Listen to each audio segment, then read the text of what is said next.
Until somebody comes in here and tells me I'm live, we don't know if we're live. So I got Craftmaster Productions with me. Oh yeah, you're live. Oh, we're live? Cool. Yep. We are live. Oh, you're live. You're live and I'm live. We both live. We live. We live. So I wanted to test out something, which was the simultaneous stream. And we're getting back in the swing of things. So how's life, man? Firstly, I want to welcome everybody before I get into all that. My bad. Kenyatta, what up, man? What's up, Mike? Can you guys hear me, or do I have to get closer? Kalani's here. OG Beats. What's up? Key and Jack. So again, I'm with Craftmaster Productions with Studio1Tutorials.com. How do you say it? Studio One Tutorials. Yo, you know what's funny, bro? When you started doing the beasts thing, I was like, bro, that's so catchy. I gotta come up with one. And I was trying to figure out where to put the emphasis. And I was like, all right, he's got it on the S, so I'm gonna drop it on the O. So I came out with Studio1Tutorials.com. I mean, this is fun, man. It was one of those things people picked up. I didn't even realize. 1 second. Artesian, what's up? Damien, what's up? Renee? Or Rennie? Lunar's here. Is your chat here? Yeah. What's up, bro? Oh, we'll say what's up to your chat, too. TR Beat this here, what's up? Classy, what up? Berg is in the building. So let me know if you can hear me. I'm back. I'm still moving in. I don't know if you can see the boxes in my kitchen. We can't see the boxes. Well, I still have boxes coming in. It's a mess. I got somebody here right now servicing my house, so it's a mess. Bam, but shout out Dre, to Chambers.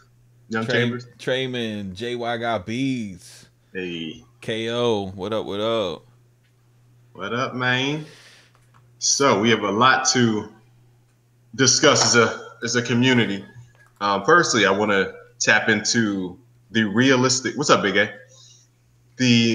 Let's talk about Joe Budden, because we started off talking about that personally. But I think that's something that is finally getting exposed, the fact that you can do it yourself. Yeah, and the whole you know, but before we even get too personal, or not too personal, but too topical on Joe Budden, something that's just super weird to me, right? So I started out making music in high school, and I've always been the type of person that when I nothing is a hobby to me. Like once I start doing something and I start investing time in it, it becomes an obsession, and I got to be the best. That's the way I'm wired. So when I started recording songs, it wasn't just recording rap songs. I had to make an album. So I started recording on a 4-track, which is a device that records onto cassette, and then from that cassette you couldn't play it in a Walkman. You had to then like physically bounce it out to another medium to play. And the problem that you would have was the fidelity. There was always hiss, and when, like, it's crazy right now. You could record a song on your iPhone and it could sound just as good as something that's on Spotify.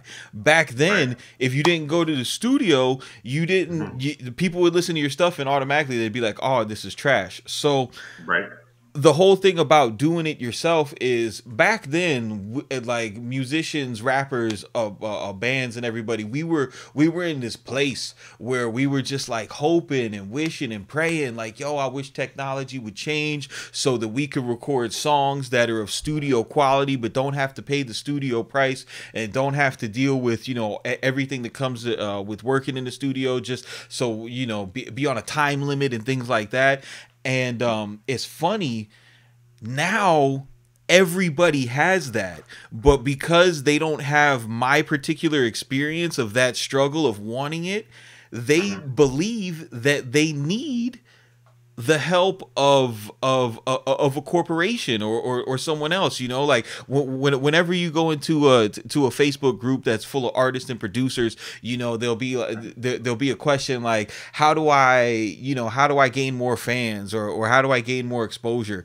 And it's just populated with a bunch of bullshit like, oh, you need to hire a publicist, and you need to do this, and you need to be connected with this person and this person. And it's like, no, bro, like you can put in the work and you could do it and grow yourself with consistency. And you look at everything that like, we'll look at the Joe Budden podcast, you know, they came up on the Spotify bag and it's amazing. And the number one linchpin of what they did was, and they mention it all the time, was their consistency. They picked a day, they uploaded on that day for 175 weeks. 175 weeks. And on week 175, they had their breakthrough.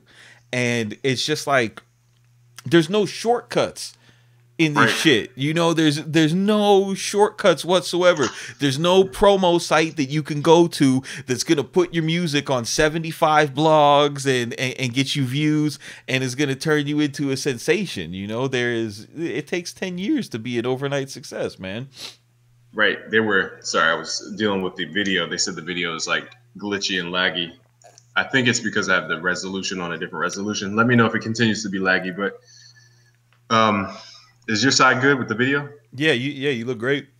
Okay, Pause. My side you look great. Thank you. But yeah, back to the 10-year overnight success thing. I think what he did also, which was smart, was to leverage the show on Complex. So he took all his popularity and transferred it over to his new thing. But he did it at the right time. Do you think, because he had his own podcast before, but I wasn't really resonating with his podcast. Yeah. It was something about it. It was kind of rough. I don't know what it was. It seemed too gritty. But once he took that energy from Everyday Struggle over to his side, I think he kind of flipped the script on him. Well, I think what happened with Everyday Struggle is he exposed himself. See, because before the Joe Budden podcast, they were just talking to me. You know what I mean? Like people who were within like 5 years of their age range, they all have a similar view of hip hop. When he went to Everyday Struggle, he got exposed to the younger generation, and at first. At first they weren't receptive to it because young people are conditioned today now not to respect or fuck with any generation as before them. But what he did is he wound up like, first he exploited the age gap in hip hop, and then he wound up bringing it together, because after he left, so many of those people went and followed him. And what he brought to that set, and the reason why the show is not as good as it was before, is he brought a legitimate passion to the show. Right now, when you see now, if you watch an episode of Everyday Struggle, it is like it's extremely like it's just so slow to watch, because the two hosts that they have now, they don't care about what they're talking about. Like you could tell they're just not passionate about it. When Joe Budden, screamed at Lil Yachty, he wasn't, there were some people who were like, they're soft. They're like, yo, you don't have to talk to him like that. And then there was other people who understood, like, yo, he's passionate about, like, yo, you could make the same mistakes that I make, So that's what's really cool. I think he shows all his emotions, and like, you remember the Stevie J memes that were going around? Yeah, of different faces of Stevie J. Those are classic. So it's just people, I guess, identify with those really exaggerative, emotional, emoting people. I guess everybody has their opinions. Like Wayno, I respect Wayno. Even what Academics did from his setup, the fact that he's even on Complex now is amazing. It's very amazing. Absolutely. I see what you mean. I liked part of it was like, Joe Budden was part of the old school. I'm saying old school, but it wasn't really old. But he was part of that older generation, and it was kind of like Academics represented the younger generation, and they were, pitting their opinions against each other. And there was always two sides of every story. Yeah. But now it's like everybody agrees. I mean, I respect the show. It's not even like I'm dissing the show. I respect Wayno and all them, but I mean, how do you think they're monetizing the show? That was my question to you earlier. They got it. It's just looking at it from the outside looking in. It's got to be through. They have to have done something through the ads, because it's on Spotify free. And Spotify has ads, which is, so they've got to be leveraging the popularity of the show for for ads or whatever. No, pretty much, if if I had to guess, I would think they came in like this, like, yo, everybody's used to receiving our content for free. So the new traffic that we're going to bring you is going to bring new impressions to your ads, which is going to bring you more advertising dollars. So you're going to have to pay us to, for bringing that into you.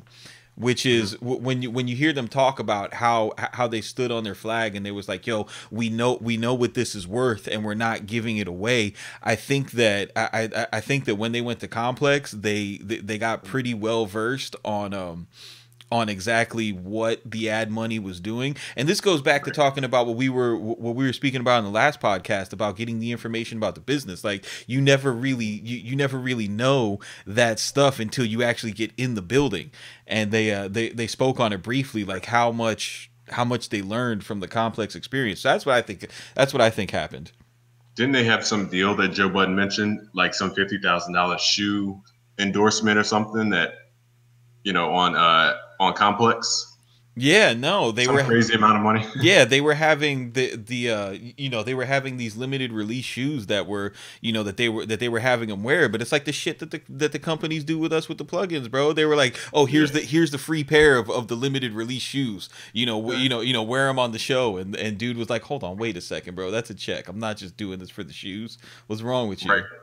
Yeah, and I think him doing that is probably the first person to say that there's a different way. Like, he's publicizing there's a different way. Even Nicki Minaj started her, like they're saying on the show, Nicki Minaj started her radio show. yep. Was it? It's not a radio show; it's a podcast because it's not on the radio. But she's too, she's too bougie to call it a podcast. Queen Radio. So there's different routes. For example, I was in the studio, Paramount. I'll see if I can fix the video one sec because this is driving people crazy. I'm going to stop the stream for a second, but we're going to keep. Oh no! I have to stop the stream because it won't let me change the video settings while I'm streaming. This is so annoying, but I have to do it. King, 2 seconds. You wish you would have went to Tidal instead. They all no, I'm talking to the chat. They all came for him, bro. They all gave him. I'm just happy that somebody like that.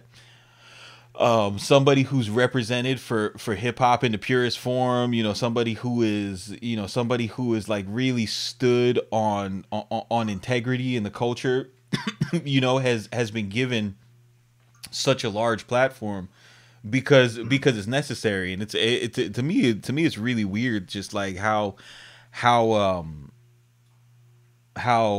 he's been embraced by everybody, because he is rough and abrasive, but it goes back to passion, man. Like, people aren't, people can be manipulated through advertising. We can be tricked into buying foolish things that we don't need. But when it comes to a person, when it comes to somebody, when you're selling a person talking to you, that person has got to have passion. That person has to have a belief. You know what I mean? Like, the reason why like political podcasts do so well is because they stand on a set of values. They stand on a set of beliefs, and people identify with that. True. And so one thing about building an audience is you have to literally reflect their beliefs. Yes. Because they trust themselves. So you have to be that person they trust. Let me see if this stream video is better for people. So I hate so many problems, man. Man, nothing's a smooth sail, but it just shows that nothing's perfect right away. Have you ever seen the first episode of his podcast, Joe Budden podcast? Yeah, it's cringy, bro. It's progress. Like, yeah. I didn't watch the whole, hold on one second. I'm making sure we're live. No, but I do that with everybody. Like on YouTube and everything. If I find somebody new, I go to the videos tab and I go to your first video. Just because I go back and I watch my first video and I'm just like, oh my God, bro, you are so trash. Like, I was, hey, this is Concrete Zebra, and today I'm going to show you how to make chord progressions and melodies inside Studio on That's what I sounded like, bro. Now you're looking good on our end. Okay, whew, thank God. But yeah, I man, talking about cringe. My first videos were so cringe. I went back and deleted over 3 million views of videos because they were so like outdated and cringe. Like I don't even need them to tell my story of how far I've come because it was so bad of a beginning. But it just shows that. I mean, it's like how many examples do we need to show people you don't need to take the traditional route to success? I was telling my story. My bad. I didn't mean to interrupt your chat, though. Did your chat? Were they saying something? No. You good? Go ahead. I was saying that I was in Paramount Studios with Diego Ab, a multiple platinum producer, Grammy-winning producer and engineer. I was with Link Halfway, who's shout out Guapdad 4000 one time. Are you familiar with the Beat Buffs? Yeah. On YouTube. So yeah. I was with him in the studio. I was with this guy named Todd Pritchard, an excellent guitarist. So the question is, I'm in studios in Hollywood, very high-end studio. The pros use it. How'd I get there? How am I with great company when I didn't take the traditional route? It's like people, It's like how many stories do we have to tell you that there's a different way? Man, people just don't believe it. So you show them. They don't believe it, and even if you do show it, the reason it's not that they don't believe it, game. It's that when you tell them how you did it, they're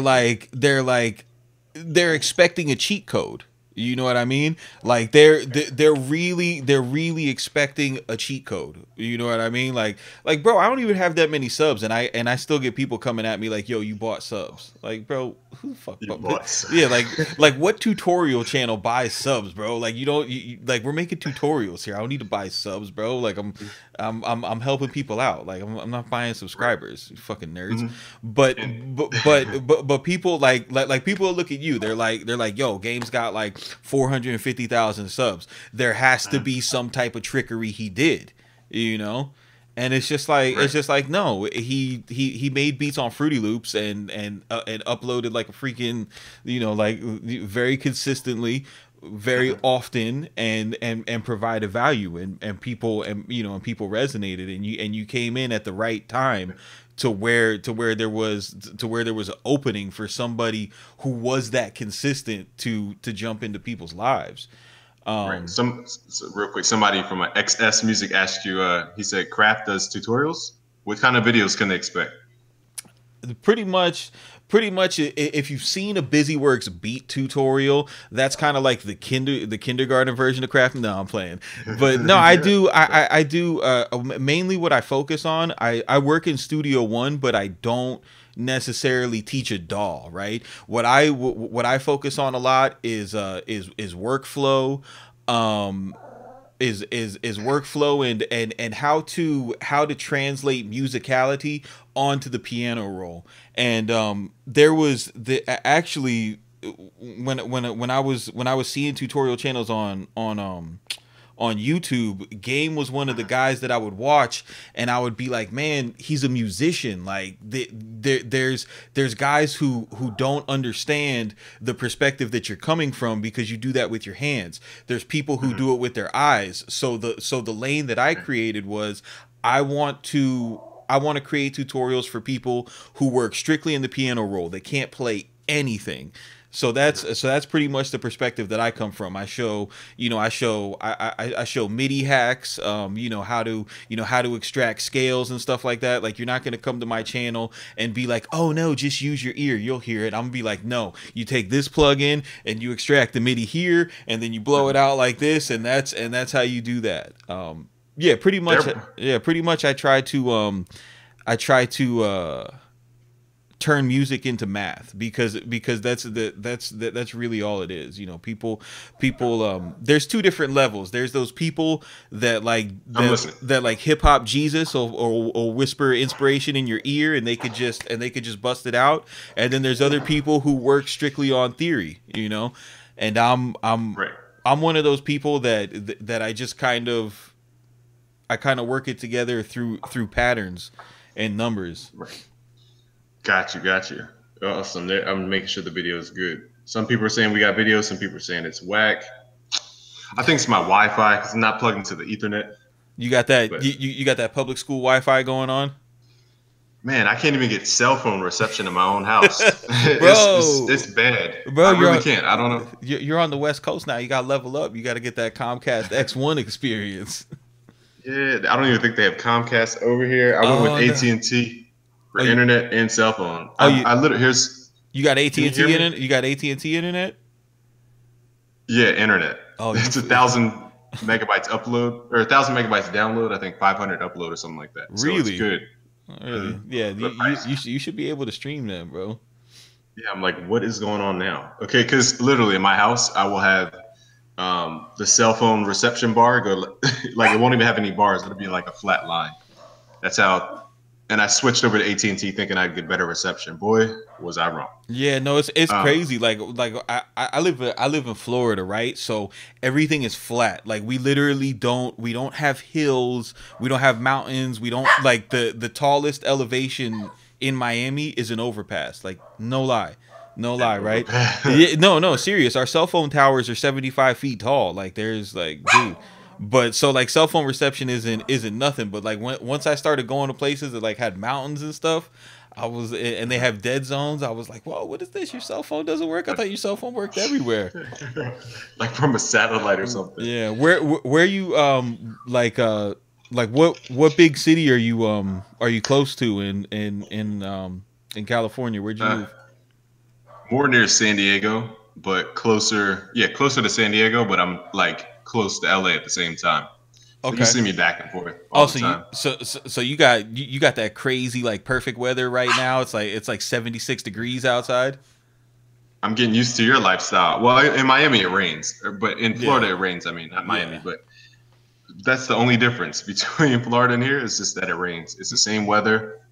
Oh yeah. It's insane. I'm not used to the weather being this good every single day. It's no more snow. Yeah, dude, snow is not cool, bro. Winter period, bro. I cannot function in cool temperatures. Like once it gets into the 60s, I'm sick, bro. I'm just like, no, why? It's the 60s. Why? Yeah, like, snow is for little kids. To play around. And my girl's the opposite because she wants to put on all this. She wants to put on all the clothes. She wants to wear the hat and fucking, I'm just like, nah, bro. The fashion. She wants all the fashion pieces. Yeah.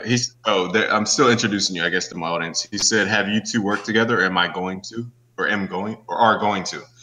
So if you don't know Craftmaster Productions, again, he kind of told you who he was a second ago, but pretty prevalent on YouTube. So somebody said they subscribed to you too. Skrelly said he subscribed. Thank you. Yeah. So check him out. These are people you need to know. It's a bigger community. I'm trying to introduce everybody so they know each other. A lot of people just don't know. Like, they just don't know. I think what happens, especially on YouTube, like you'll get on a wave, especially when it comes to music tutorials. You get on a wave and somebody teaches you stuff and they level you up faster than you've ever been leveled up, and then boom, that's your guy. You're just like all right, and I don't run on FL Studio saying you already know how FL gang is. They see some other shit and they're all like, nah bro, get that out of here. FL gang for life. So you just brought up a thought. My bad. What you got? Speaking of FL Gang, Murder Beats and T-Pain. So shout out Murder Beats. Him and T-Pain were in, I think, Nappy Boy Studios in Atlanta, which is T-Pain's studio. And they were just getting it. I mean, T-Pain, have you seen T-Pain's show? Like, he has a live stream that he does. Oh, does he? I gotta watch that. The new Made with Blade campaign with Razor put me onto T-Pain's his live stream that he runs, which is like all music production focused stuff, like remixes. He'll show how to make remixes and different things with different producers. I got my braces in, so it's hard to say S's, but him and Murder were on YouTube, so check it out, people. That's what's up. Your boy Murder. Yeah, I need to peep that. It was FL Gang. Who else did I see on YouTube? Hit Boy. Shout out to Hit Boy. He got Did you see that Genius video with Hit Boy? The new one that just dropped on the with the Beastie Boys sample? I I don't remember the sample, but the track for Travis Scott. Yeah. I just watched it in the truck on the way home. Dope. See, Hit Boy's getting it. It's all FL Gang, man. This is all FL Gang. Yeah, Unless they're just tricking us. Yeah, I thought it was I thought that was cool. The breakdown of the beat, man. I like that. I like it when something like really simple breaks through, because a lot of people, a lot of people, like when I first started doing tutorials, I do really simple, straightforward tutorials, and people will be like, "Nah, I want to see like just with the getting fans and stuff like that. Like, nah, I want to see like the secrets. Like, what do you really do?" And it's just like, bro, it's 3-4 sounds. Like that's when I started doing tutorials, a lot of people would hit me up like, "Yo, you really only use like 8 tracks in a beat?" And it's like, I mean, what else do you need, bro? You know, it's not that much stuff. Sure, my bad. I had to take the logo off the screen. My bad. I didn't realize the logo was blocking your chat. There's so much I'm trying to do over here. I'm trying to reconnect to a different Wi-Fi. So when I multitask, I can only do one thing at a time. That's what's happening. Just letting you know my style. Give me 2 seconds as I reconnect. Or actually, no. Do you know if 5G is better than regular Wi-Fi? 5G? I don't know. I've never used 5G. 5G? Okay, I don't know what that does then. What's the chat? We want to answer some of your concerns. I've been away for some time. What's your chat looking like? People asking anything? They want somebody wants to know who my girl is. I'm just like, bro, dude, like not every YouTuber is a couple YouTube, you know. My girl is private. My girl is private. You can't even Google her name. Nah, if you did, she doesn't pull up. Yeah, nah. I mean, if you're savvy, you could find us. But I would prefer that you didn't. Mm-hmm. Yeah, that's always one question. Like, do you bring your personal life into the public realm? What do you think about people who are doing that, like on reality shows and stuff? I think that shit is corny, bro. Like that's the like you might trigger me answering that question, because there's something like going on with our society where there is no value put on privacy whatsoever, and people like don't understand why you would want something private. You know what I mean? But like the question about my girl, for example, I'm not beating up on you, Ferg, but just trying to explain my perspective. Like I would be like, nah, bro, like I'm not shooting you to my girl's Instagram, because it's gonna be my wife, bro. Like that's private. And then someone would ask, like, well, that I feel like most people nowadays in the social media era would be inclined to think, well, what are you hiding? What's going on? Are you insecure? Like, and it's just like, no, there's private things that are private, like my family, that I think I share a lot with everybody. So I don't, I don't feel the need to share all that. Yeah, I feel like in the beginning of multiple relationships, I would always like plug whoever I was with. Yeah. And it's cool once they get that initial following, but you're like, what are they like? You just have to make sure they're trying to do something that the people following them are trying to do similar things. Like if your girl's into astronaut science or whatever, and you have a bunch of music producers following her, it's like, what are they trying to collab about? Like, well, yeah, bro, and like my girl she's not a social media personality. You know what I'm saying? Oh, okay. Roxy, if you don't shut your hoe ass up. Nah, but what's it called? Like, she's a regular working woman that keeps an exceptionally clean house. She's a wife, bro. Like, there ain't nothing to see there. Her favorite color is red. Dope, and you got a blue room going on. Yeah, right. Somebody's calling me from. I don't know who that is. So what's next game? What you got cooking up? And same for you, Craftmaster. Any plans? What's next? Is that it? I'll let you start. Oh man, what's next? What's next for me is I'm getting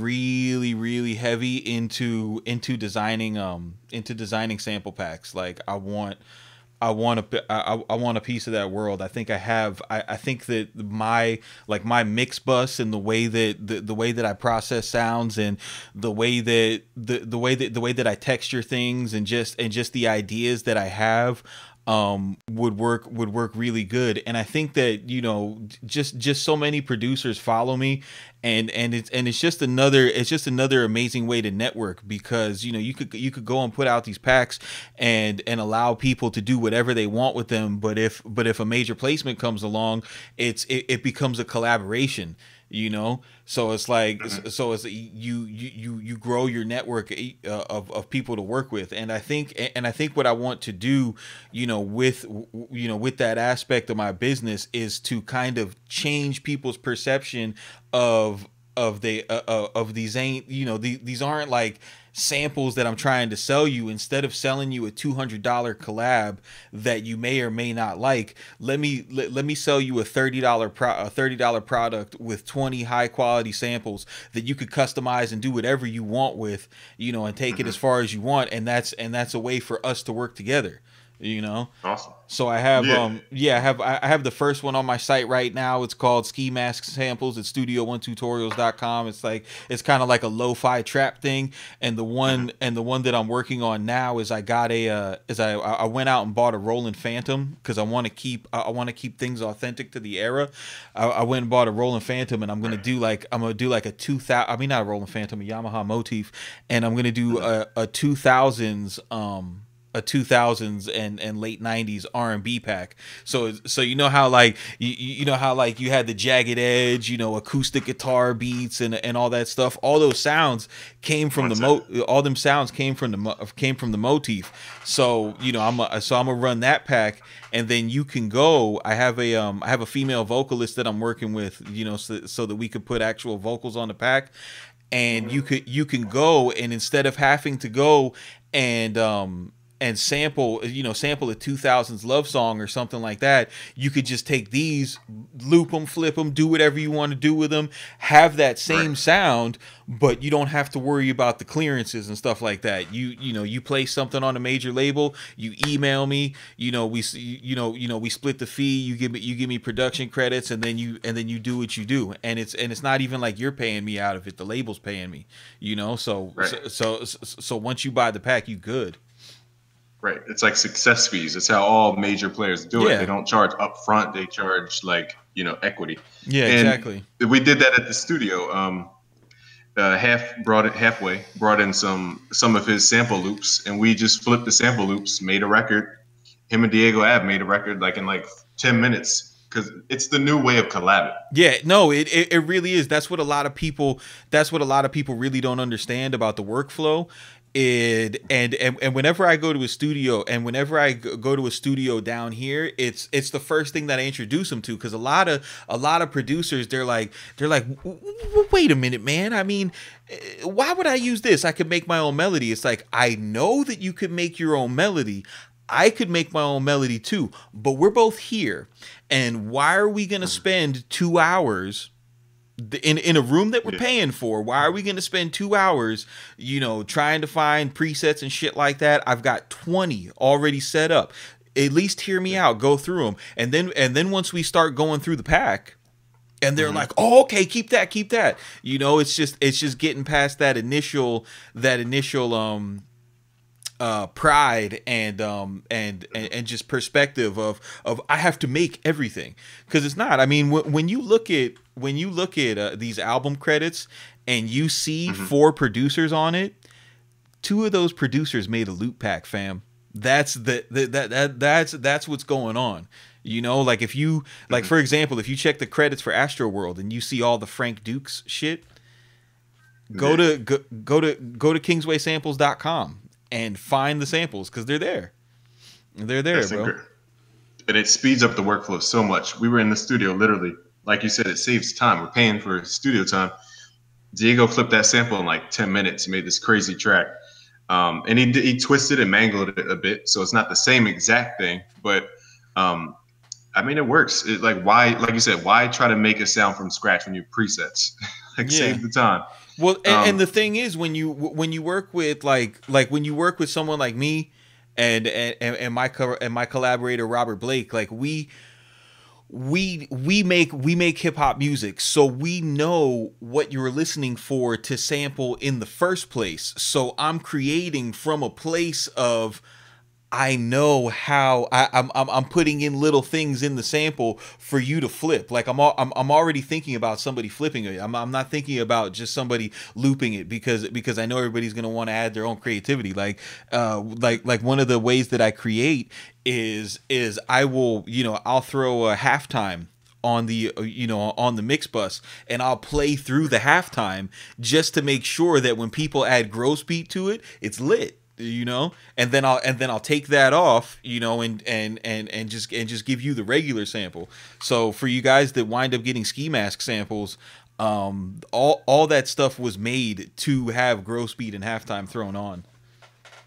I'm sorry, I'm reading halftime and gross beat, twisting it, stuttering. Space Music said that I say something wrong that I didn't show the comment. I have a filter on, so I'm not sure if it got filtered out. I don't know, but I have a couple questions over here. Technetic says, is no money in selling beats? Question mark. Producers selling packs, presets, and courses now. Well, the courses thing they got from me. You already know that, but I'm just teasing. But yeah, as far as producers selling packs, again, can you hear me? Yeah, we can hear you. Hello. Yeah, you're here. Okay, I wasn't sure if I clicked my mic on. So I'll explain a couple things. Producers selling loop packs, it's because it's faster to collab.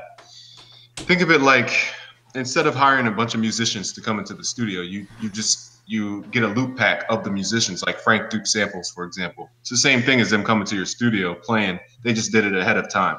So it's a new way of leveraging people's talent and skill. Instead of doing like a work for hire, you already have pre-made work for hire stuff. That's the way to think about it.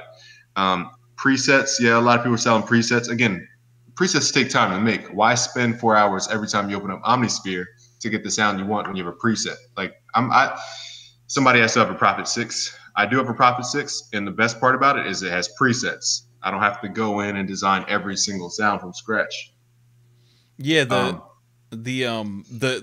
another, if you guys go, if you want to understand the mentality behind the whole, what Game is saying about the collaboration projects, go watch the Taz Taylor episode on Genius, right? And I forget which song he's doing, but every piece of that song was a loop from an Internet Money pack. And they weren't all from his pack, and because they weren't all from his pack, the members of his team that created those loops then got production credit on those songs. So this is a way, like everybody wants to talk about a producer community, like oh, it's a community. This is something that is actually communal, because I'm sitting here and I'm saying like, yo, you can we could collab in this way, and I'll make it affordable for you and beneficial towards me. It's not that there isn't any money in selling beats, but and Game, professional musicians, there's not one professional musician out there that makes a living off of playing their instrument. I'm sorry, that makes a living off of playing their instrument in one room. You know what I'm saying? Mm-hmm. There is, right. If you're a session guitar player, you're in 4 cover bands, you're and you might have one big, star that you tour with, and then you're, mm-hmm. And then you're going around the city doing stuff for a music library and doing stuff for an album session and doing this and doing that. So right. you shouldn't take away from it that, oh, there's no money in selling beats, so now we're selling stuff to producers. It's like, no, if you want a music career, you have to diversify your output, like there's no right. like even Metro Boomin DJs, multiple bags. Oh, yeah. Multiple bags. It's that's a good point. And a lot of, again, it goes back to that Joe Budden conversation of what we see, the overnight successes. A lot of producers that you saw coming up, they had labels backing them, so it's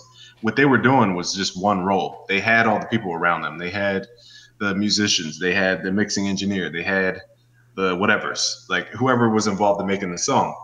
So they could leverage all those people to get it done. So as a music producer back in the day, they just played the role, got paid. It's kind of like a job. Nowadays, you got to be like 3,000 different things because it's a whole new economy. Labels are not signing everybody. Like, it's a different ball game. And when you start from scratch in the independent world, um, you have to build these structures from the ground up. I have a lot of questions on this end. I don't Go want ahead. to Go ahead. eat up all the questions. Okay. Rick says, I want to make sure we're talking to my fam because I've been away for a minute. Rick says, I've been making music for 2 years, but never uploaded something on the internet. I'm ready now, but what is a good way for coming up as a producer? What types of things can I do to earn money and GA? I don't know. And gain fans. How does he earn money and gain from just starting uploading music? What do you think? Well, I think the first thing that you got to do is you need to have a concept of consistency and go into it understanding that if you're consistent, you are going to grow. Like, that's going to happen. How fast you grow is going to depend on how well you connect with an audience. If you connect with an audience and a niche and they're excited about what you're doing, then you're gonna spread faster. So you have to have consistency as far as gaining money. Money is. I don't. There's like a spiritual approach to it and a business approach to it. Like money is an energy. First of all, it's a vibe. If you can figure out how to think positively about it, that's going to help you out a lot. But then you also have to apply the practical aspect of it, which is the work, which is like you can think positively about money but retweeting the "I will live a life of abundance" isn't going to throw a bag on your doorstep. What you have to do is you have to identify where there's a need for a product, right? Mm-hmm. You identify a need for a product, and then you create that product. So when I started wanting to get money on the internet, I seen that there was a whole bunch of producers who were selling beats online, and I was looking at it and I was like, okay, there's a whole bunch of people who sell beats online. Then I looked at it and I was like, well, there's a lot more people that want to sell beats online, but they're not technically proficient in a DAW to be able to do it. So I looked at a DAW that people weren't teaching, and I taught that DAW, and I taught that DAW, and that's how I was able to create value for myself on the internet. I think one of the things you definitely have to do is you have to be willing to think outside the box. You can't just look at what I did or what Game did or what anybody else that you look up to did and think that you could do the same thing. You have to come with something new. Right. And I'm sure, tell me which game you guys play. Are you PUBG players or are you Fortnite players? Because I have a cool analogy. What's up, Shock Raven? And what's up, Black Noise? And what's up, Low Cuts? I saw you join. And Native, what's up? And Space Music. So which one do you play? Do you play PUBG? Do you play, what was the one I said? Fortnite, that's why I forgot. I'm a PUBG guy. So I'll use the PUBG analogy. On PUBG, when you're jumping out the plane, and you land at the school on one of the maps, everybody's going to be there. That symbolizes the internet. So yes, the internet has the best weapon, metaphorically has the best weapons, has the best loot, has the best gear. But there's a lot of people trying to get it. So if you come on the internet trying to sell beats, you have to be highly, highly competitive, and you have to know how to get the advantage. And that's what we're trying to teach you, is all the advantages so that you can stack them in your favor.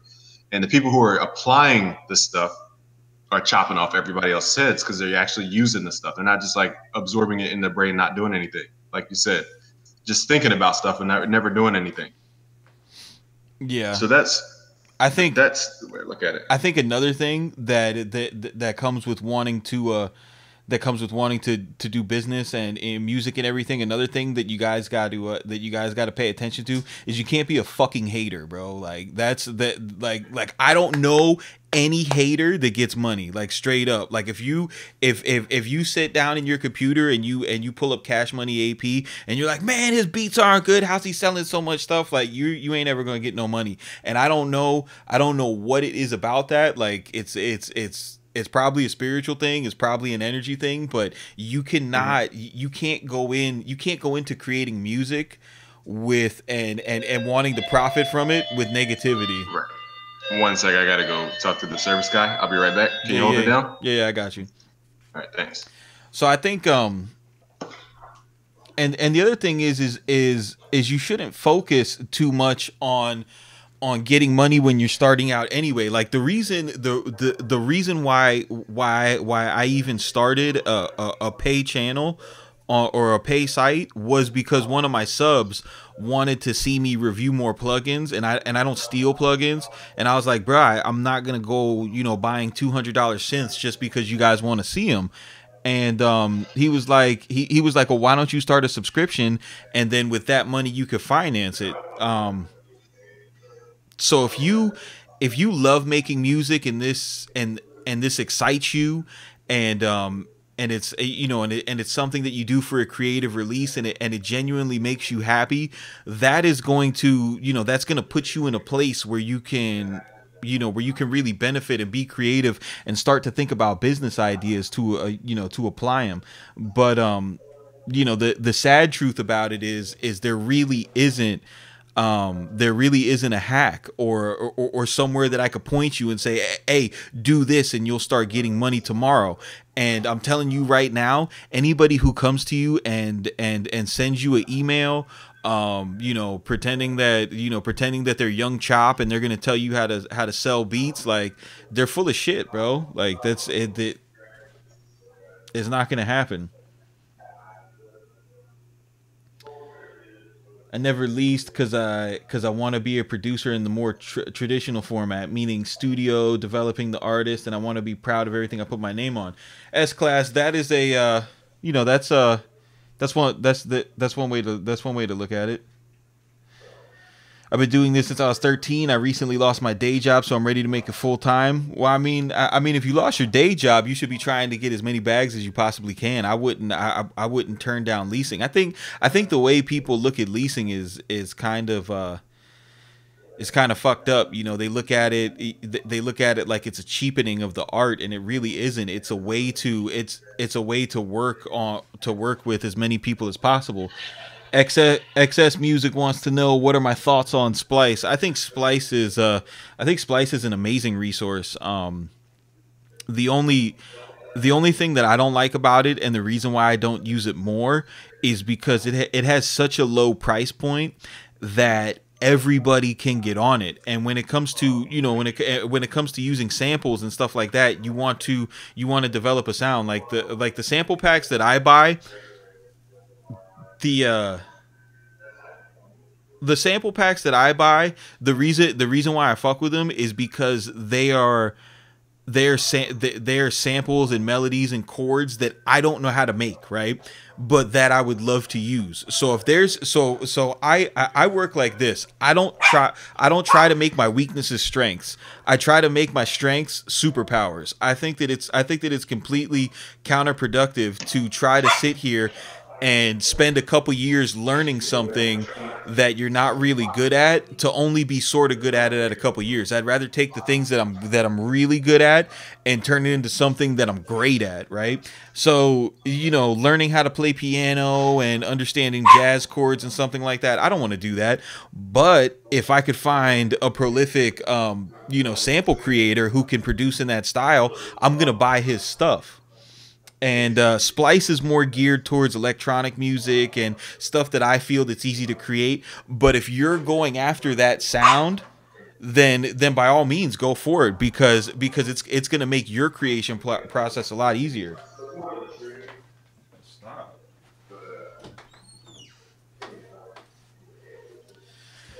What else do we got? Cadillac Track, I like your free beats, why not opinion. Yeah, no, free beats are important, bro. When I started uploading my music anonymously, I used to get way more love than when I revealed myself. Yeah, I could see that, bro. I could definitely see that. No, Splice is royalty free, bro. But that whole like XS Music, like tell me, what's your problem splitting the bag, dude?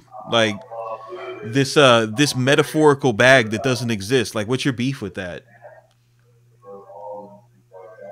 my top 5 sites to check out other than Splice as far as sample, Drum Broker, Drum Broker, Drum Broker, and Kingsway.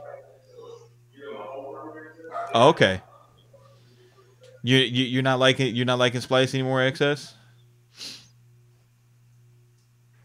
Yeah, Splice is 100% royalty free, so that's good.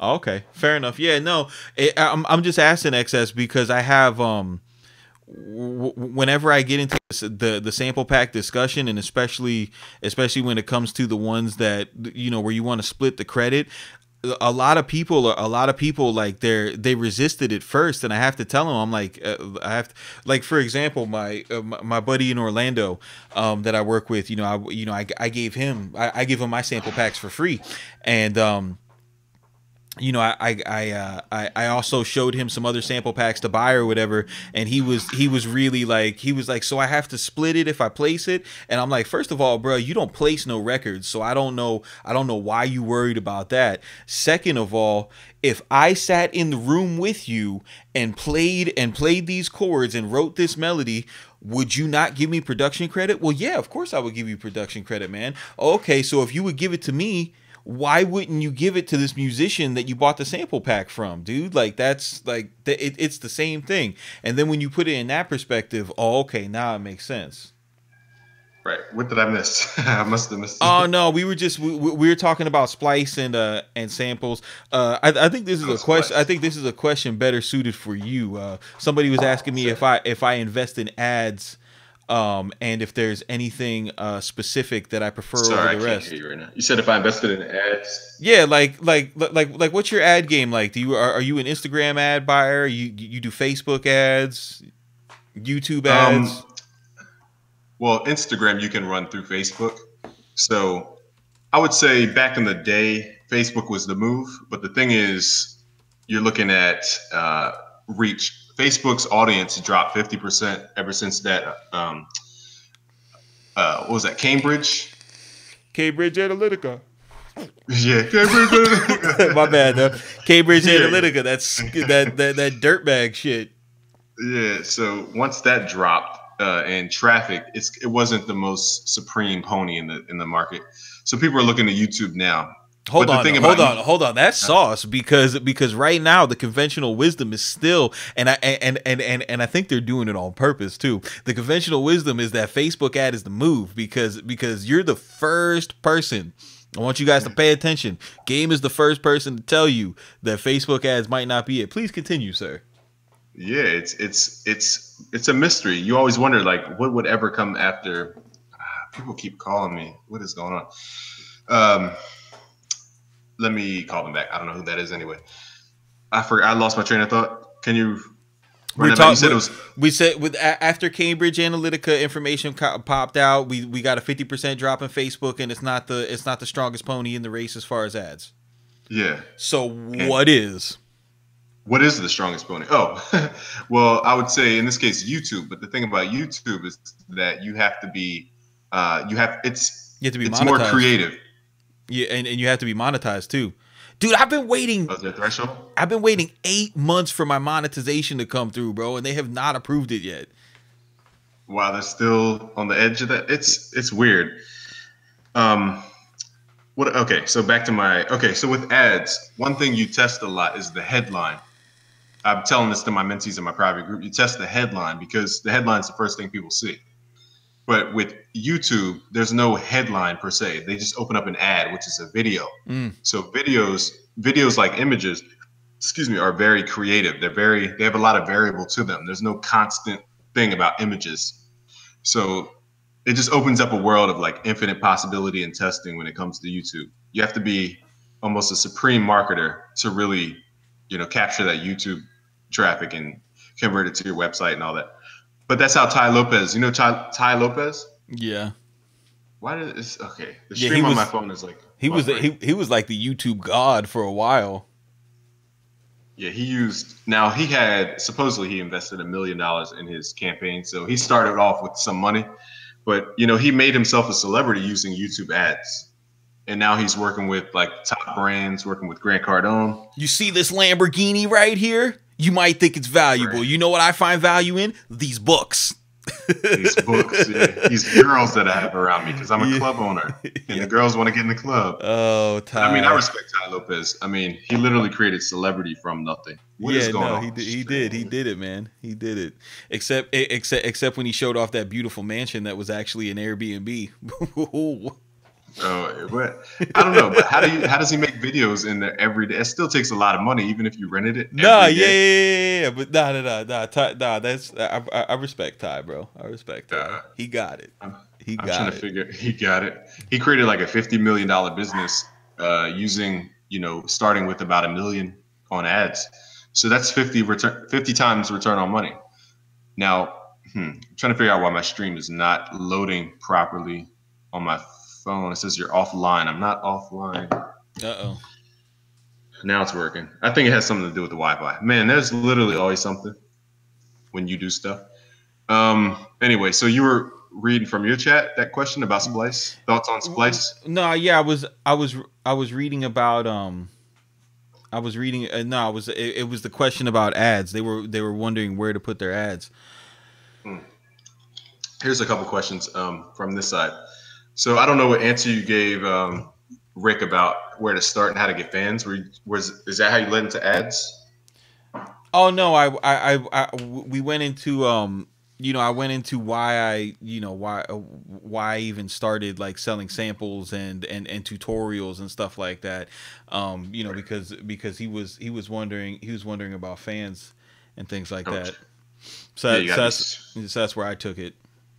Super consistent, like you said, and earning money comes over time.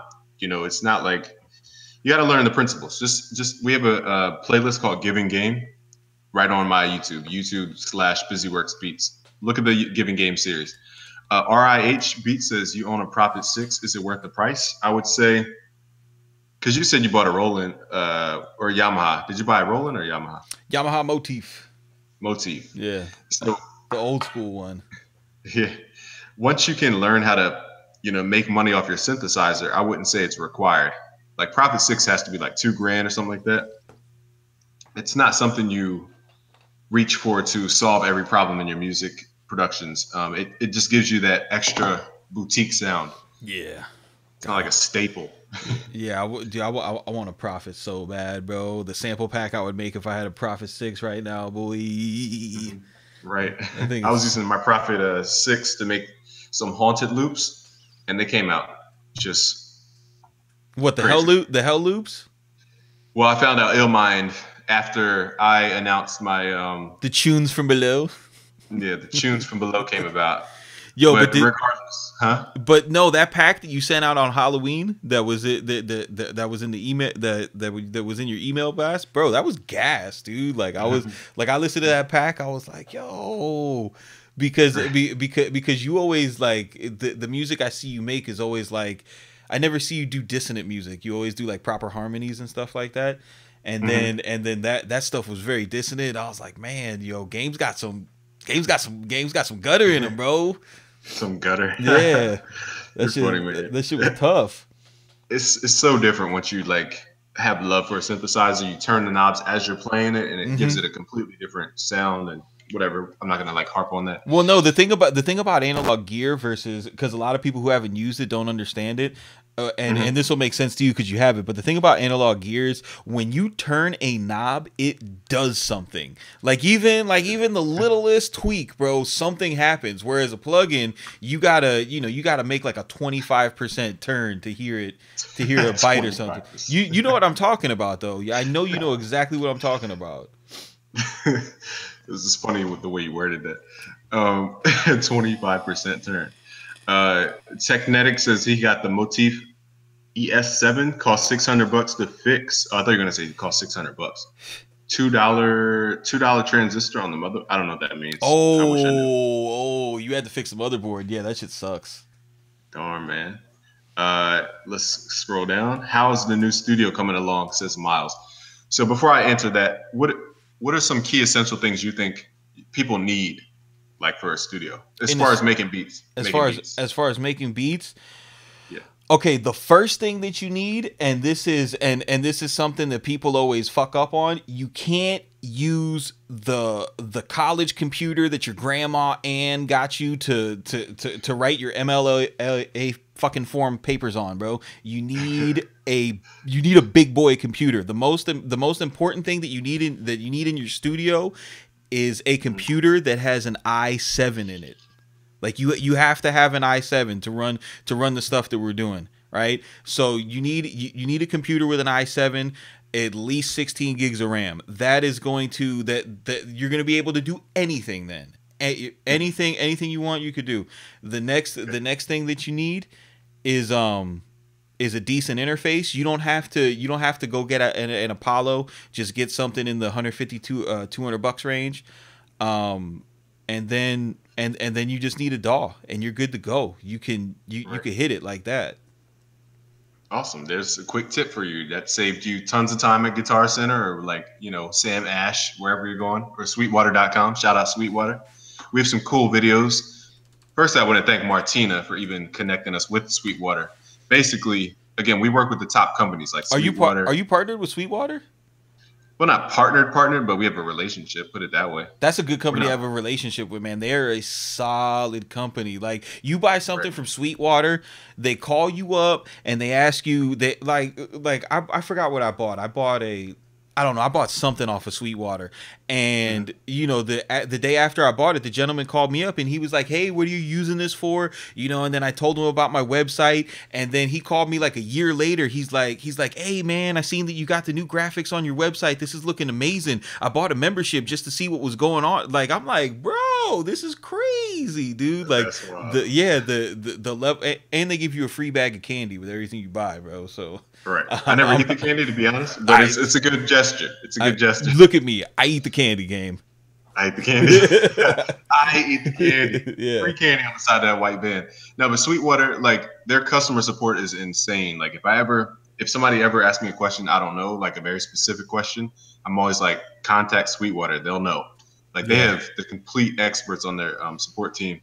And it's just a good company. Like, no, that's facts. I was going to buy an SM7B for the tutorials and everything. And I had it bought, and once you buy something, you get one sales rep. As soon as even if you make an order online, they connect you to your sales rep. So it's this dude named Justin. Justin called me up and he's like, hey dude, I seen you bought the SM7B. What kind of preamp do you have? Because this needs a substantial amount of clean gain. And I told him the preamp that I had, and he's like, nah bro, let me redo this. I think that you should use this mic. And wow. I was just like, wow, bro, like that's crazy. Like you just saved me money. You know who else is good game is about Vintage King? I've heard of it. I haven't dealt with them though. They're amazing. They sell like big dog analog stuff. So I was going to get an analog summing mixer, right? And to put that analog shine on all my mixes. I still want to get one, but I called them up and I told them what I was doing. And when I told them exactly what I was doing, and I was getting ready to spend $3,000 on this piece of gear, dude was like, nah, bro, don't do that. For what you're trying to do, you'd be better off getting this. And he wound up saving me $2,000, Whereas most company who have salesmen who work on commission, if they see you're ready to spend $3,000 on something, they're just going to take you for it, And that's what I think is the fundamental problem about, certain stores. I'm not even going to put people on blast, but I was in a certain store in some part of PA. It was a Guitar Center, and I went in, and it's such a long story, but the point is, I got abandoned in the sales process because there was no financial incentive for the one employee, because the other guy, he had to leave, and the other guy would have got the credit for him putting in all the work. So he abandoned that sale, and then I didn't get any help because he didn't get any financial incentive. So, it's such a... What were you going to buy? A bunch of studio stuff like speakers. Oh, okay. Like, I forget what else. I bought basically more studio stuff to make another studio. And the guy ditched the sale. I think I left with like nothing. because I was tired of it. Yeah. But it cost them a wholesale just because they abandoned a customer who was going to spend 8 times the amount somebody else is going to spend on a stupid guitar. You know, I was like ready to buy all this stuff, and he just abandons the whatever. But those are the lessons they have to learn. That's why Sweetwater's taking over. Yeah, no, and the other thing about real quick before we stop talking about buying gear, the one thing the one thing that I wish I would have knew when I bought my first piece of gear that took me years to learn is when you buy something, you don't buy something for what you need right now.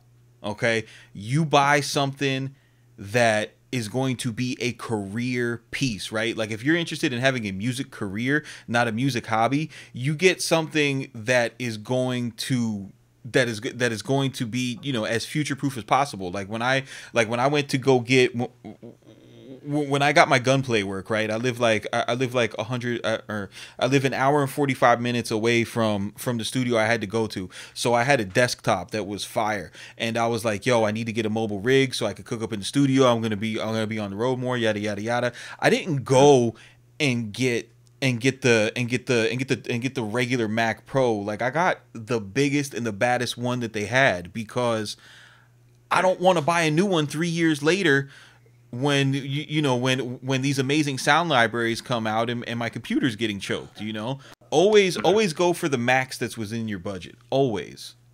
Right. It's like shopping designer versus shopping, you know, regular clothes. You're gonna buy a lot more regular clothes than you would if you just invested in designer stuff that lasts longer. Yo, has a better quality. Yo, that's facts, bro. Like when it comes to I have a buddy who he's a hospital administrator. He wears button down shirts all day. You know, I'm a construction worker, right? I wear t-shirts all day, but when I'm not, you know, in my work clothes, I want to dress sharp. So all I have. And I'm Puerto Rican, so I'm a Polo Rican. So all of my dress shirts are Polo. You know, they're $100 a piece. And my buddy's Cuban. They're like traditionally more frugal than the Puerto Ricans. You know, you guys will get a little Cuban versus Puerto Rican history. But anyway, he would always tease me. He's like, yo, you always spending $100 on your shirts, you don't need all that. And then once we got out of school and we're professionals and he's wearing his stuff every day, you know, I have the same shirt that I had from 3 years ago. You know, and I dry clean it, and it's crispy as fuck, and it's a timeless design, so I can wear it all the time. And he's constantly having to buy his George and Morona shirts over and over, and he's like, "Oh, okay, I get it now. You can keep them for longer." Yeah, like when you invest in a suit, you'll realize you can wear the suit over and over and over and over again. You just change out your shirt. Yeah, no, exactly. It's the same thing. There's a lot of questions that hopped in here about 16 gigs. Hold on, there's a lot of computery questions. Go ahead, let's do some computery questions. I like computery questions. They said, what about an i6 with 8 megabytes of RAM? I don't even. Is an i6 a thing? I didn't even know an i6 was a thing. James brought it up. I'm not sure. I don't know a lot about computers. Listen, i7. 16 gigs of RAM is the lowest you should go. Just trust me on that one, guys. See, I'm gonna keep my mouth shut because I don't know anything. But Space says, bro, let's be true. You all talk about out of box, but y'all try to make the same type of hip hop rap of those days. Make the change or be part of the sheep. He's saying like, is hardware outdated to where you're only making boom bap with hardware? What do you think? No, because absolutely not, because all these records that you're hearing, all these amazing trap records right now, they're built off of Kingsway and Illmind sample loops that are created on hardware. Like when you look at the gear list that they're using Fender Rhodes, they're using a Yamaha CS80 that's from 1978. You know, they're the stuff that Jake One is doing, the stuff that G Coop is doing. Bad and Bougie was created on vintage synths, and then Southside, you know, flipped and reversed the loop. But the reason why he was able to get that texture was because he was, you know, they were using that vintage gear from the sample, and that's what's happening now. Like we're on the wave right now. We're at the front of the wave. You guys are gonna see this 2 years from now, and you're gonna be like, oh, that Chico in Game Stream was right. Like what's happening now is sampling is back in hip hop. It's back, but it's not. We're not sampling old songs. We're sampling each other. We're collabing with each other. And the way, if I sell you a pack of stuff that you could make an Omnisphere, I'm robbing you. You know what I'm saying? Straight up. I'm just saving you a little bit of time. But if I take the time to get some hardware, you know, and I put some sauce on it, I put some vibes on it, and it's stuff that you don't have, now you have value. You know what I mean? Now you have something that you can't get anywhere else. Now you have a reason to spend some money with me. Yeah, and that's a perfect way to see it. It's modern day sampling. And it's because we've gotten so much trouble trying to sample Aretha Franklin, you know, trying to make a mixtape. Only like people like Kanye and Drake can even sample her anyway to pay that sample clearance fee. It's the same exact thing. And that's what I love, is that we have so many opportunities to build in this community. It's just a matter of figuring out, you know, an ecosystem. Just says, Busy, what are your thoughts on the Chord Chronos? I think it's probably the best it's probably the best workstation that I have, keyboard workstation. Have you ever tried the Chord Chronos? The Chord Chronos is legendary for the ARPs, bro. Oh, Did you see that video? You don't want to talk about that? Nah, I know the MG the future thing? No. I know you play, but that's facts, bro. Like the shit that he was talking about in that video. That shout out to MG the Future, but the like that era, I remember that era. I remember that era because there was no you it's that public school internet. Hello? Yeah. Hello? Yeah, we here. Hello? We here. Hold on. Okay. I lost you as soon as we started talking about MG. Magically, the string goes out. yo, shout out to MG, bro. What's it called? No, but what he was speaking on, through that whole era, like that was all facts, dude. Because I was out there with with not those producers that he was talking about, but I know the guys that were because I was a Roland person. Right, I had a Phantom, I had a JV 1080, I had an Akai. Those were my sounds. I was familiar with those sounds. I never understood why everybody was so big on the motif and why everybody was so big on that Karma and on the Chronos. And then when I went to see some people work this record label in Miami, and I was seeing what they were doing with the ARPs, and I was like, "Yo, y'all ain't playing shit! Oh my god, bro!" If you go onto the Korg website and you look at what the Karma engine is, like it makes the whole song for you, dude. Like that keyboard has the capability to make the whole song for you.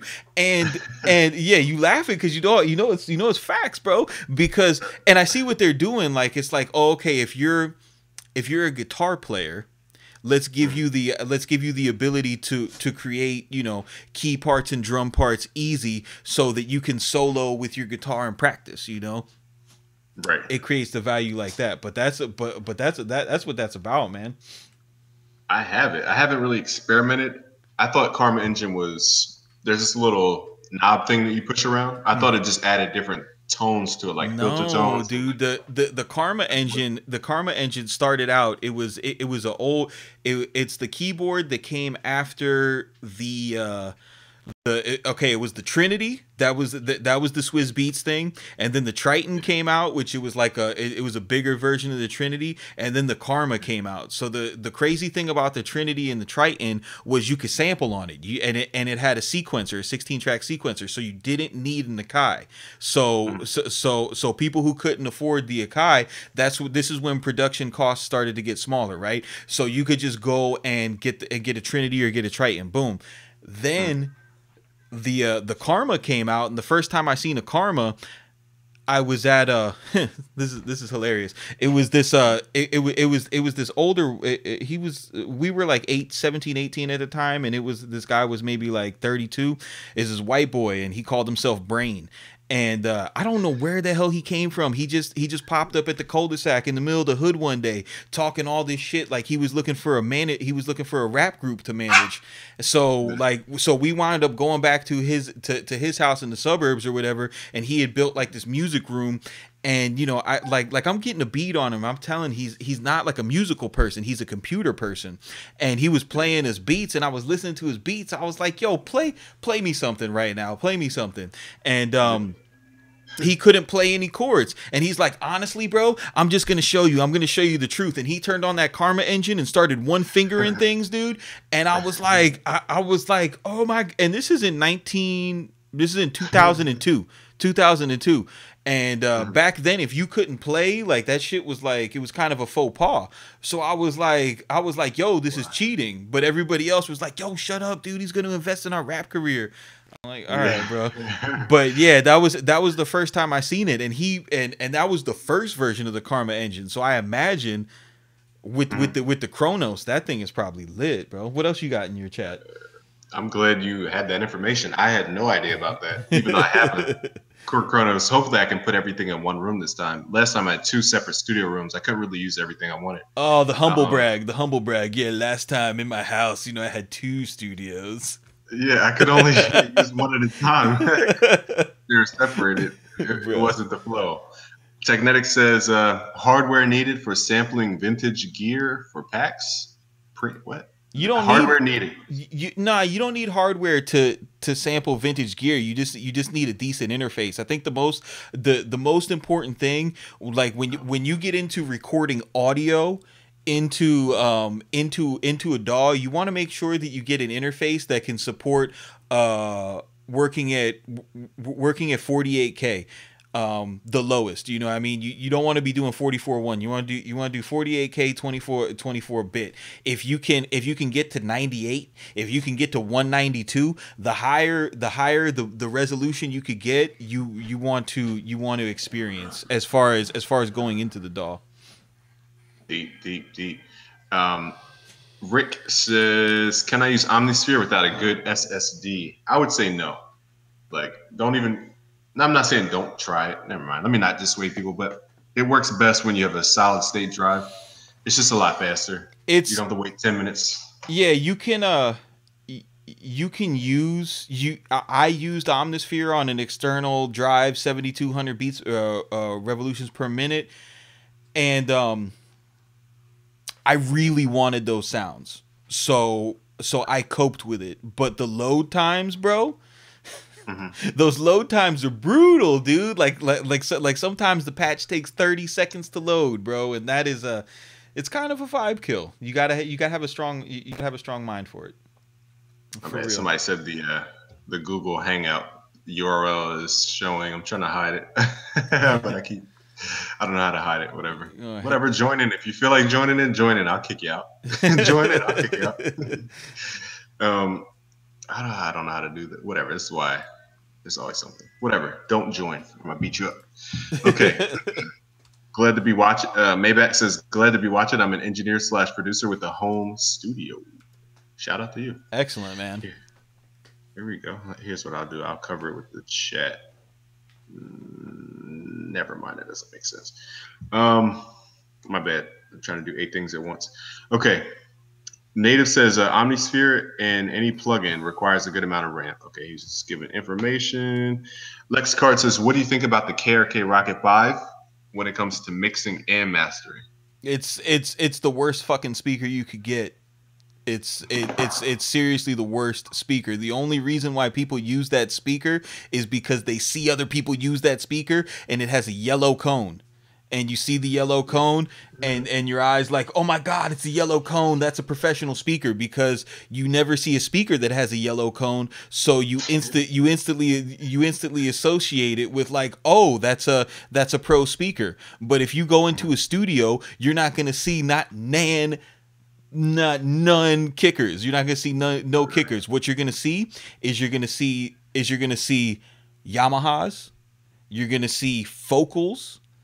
And you're gonna see Avantones. Maybe some Adams. Yeah. Oh yeah. You go see some Adams. Ooh, the Adams are nice. Yeah. As a matter of fact, if you're looking for if you're looking for a speaker to mix on and to master on, and you don't have a room that can handle an 8-inch cone, the Adams, especially they came out with a new version that are cheaper than the old sevens that they were having. But those Adam sevens, they have a ribbon tweeter and they are amazing.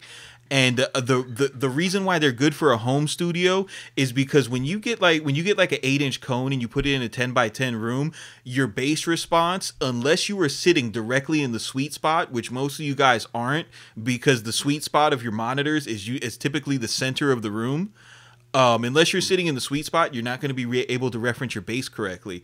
But when you get a speaker with a smaller cone, like a 5 or a 7, and it has a really great tweeter like the Adams do, you're going to be able to get a fantastic balance. But man, when it comes to speakers, it's all about learning them. Like, I personally don't like the kickers because they're not flat, you know. They overhype the bass, and I have to do too much referencing to get them to work to get them to work nice. That's why I don't like those.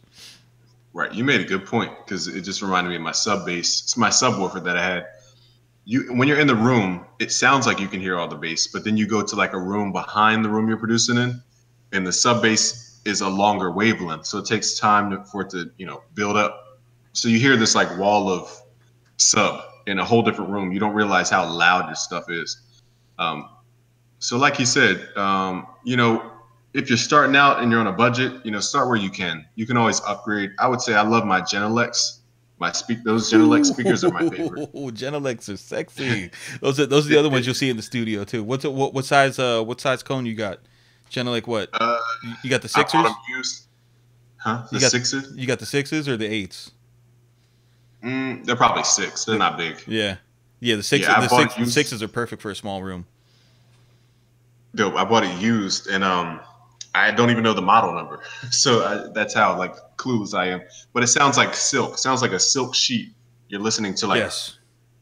It's like a whole different experience. Yes, and it doesn't matter like what interface you use on those; they always sound the same, which is awesome. I've heard these Genelec 8s that we have in the B room up in Titan in Orlando, and I've heard it hooked up to an Apollo, and I've heard it hooked up to a Focusrite Scarlett 2x2, and they sound the same, wow. which was like crazy to me. That was crazy to me. That is wild. Now a lot of people don't get that experience to AB interfaces. They don't really understand the difference in converters and stuff. Are you close to Miami? I'm an hour and a half away. Hour and a half away. We gotta like do something in the studio to like show people what the difference is, because I don't think it's hard to explain. Nah, yeah, like, bro, come down, dude. Like it ain't like I get in the car and drive because all my friends live down there. So like in order for me to still have relationships with my friends and family, I'm used to driving, because ain't nobody gonna come see me, bro. People who live in Miami, like if they take a 20-minute drive, they act like they're going to Georgia. It's 20 minutes. Yeah, it's a weird place because you need a car to go everywhere, but nobody wants to sit in the car for more than 20 minutes, bro. That is very true in facts. I'm way back in the chat, so forgive me if you're like writing it now. Hold on, I gotta scroll back up. Hold on, give me 2 seconds to read. Is there, I don't know what that is. Somebody said, is there a fix for Studio 1.3 Mai Tai? That's the plugin, right? It lags every time I use it. High CPU usage. No, Studio 1.3 Mai Tai, like that is it's a very, and it's crazy because it's a stock plugin, but it's a very CPU intensive plugin. It just is. That's why when you get a studio computer, you get a fucking i7 with 16 gigs of RAM, so you don't have that problem. Yeah, that's the one thing stopping us right now is power and processing for these plugins. They're so ahead of the time. Our computers really can't handle the power yet. Also, people need, okay, I can't read. As far as monitors, somebody said use what you can afford, food for thought, blah, blah, blah. Hit records, favorite hit records on the radio were mixed and mastered on a plane, on a laptop, on earbuds. Is that, I don't know how much truth that there is to that. There is a new standard when it comes to mixing because of the stream era. Like for example, if you listen to what, oh God, why can't I think of him? The Snake dude, Young Thug. If you listen, if you listen to if you listen to the YSL project, the new one that just came out, the mixes are awful. They're terrible. Like I'm talking about. I put that on in my truck, and all you can hear is his voice, the snare, and the 808. Like that's it. That's all you hear. There's no depth in it. So yeah, there are songs that have made it onto the radio and have made it to the top of streaming charts that have been mixed on earbuds. That's not the majority. All right, that's not the majority. What you have to do when you're making these assessments is you have to take away the music that you like, and you have to look at music, period. All right, so you have to include BB Rexa as your competition. You have to include Adele. You have to include Rihanna. You have to include EDM. You have to include country. You have to include rock and roll. You have to include everything, right? And you have to look at the playing field, and you have to say, okay, what do I want to compete with? Do I want to compete with SoundCloud, or do I want to go for the greats? You know what I mean? That's why people like Kanye and Travis Scott started working with these huge collaborative teams, and that's why rap is becoming more of a collaborative thing. That's why we stopped caring about ghostwriters as a culture, because when you look at like as big as we've become as a culture, and now we're the leading edge of the culture. And you look at someone like Adele, you know what I mean? They're going in with a team of 15 to 30 people, musicians, engineers, writers, and the talent and the star. You know what I mean? So if we're going to compete with them, which we shouldn't just limit ourselves to our own box. We should be dominating everything. In order to compete at that level, we need the same pieces. You know what I mean? We need amazing top line writers. We need amazing mix engineers. We need amazing drum programmers and shit like that. Right. And it's a whole different, this is one of those things that until you experience it for yourself, you just won't understand. Like when you hear the difference between an API converter versus some standard Scarlett 2i2. It's not saying that Scarlett 2i2 is garbage. It's saying for the price, it's good. But once you can level up and you get into the bigger things, you hear that API converter, and it's night and day. Like my mentor, Yo. He AB'd some converters. I forget which one specifically, but it was like somebody turning on the lights. It was like completely different sound, and it opened up the sound stage. It did a lot of things. Technetic says, have you heard of? Well, not Technetic. Somebody says, yeah, Technetic. Have you ever heard of Nico and Miko, or Nico and Miko by Open Labs? Yeah, that shit is trash, bro. Come on, man. It's not 2003, dude. Like those kids, these used to be the hottest shit in the studio. What they were is, when we were making the transition from making beats on phantoms and motifs and shit like that, and then going into FL Studio, there was producers like Timbaland and Hugo Diaz, and no, you guys got to get out of here. There were producers, get out, but there were producers who wanted to keep. You know, they were keys players, right?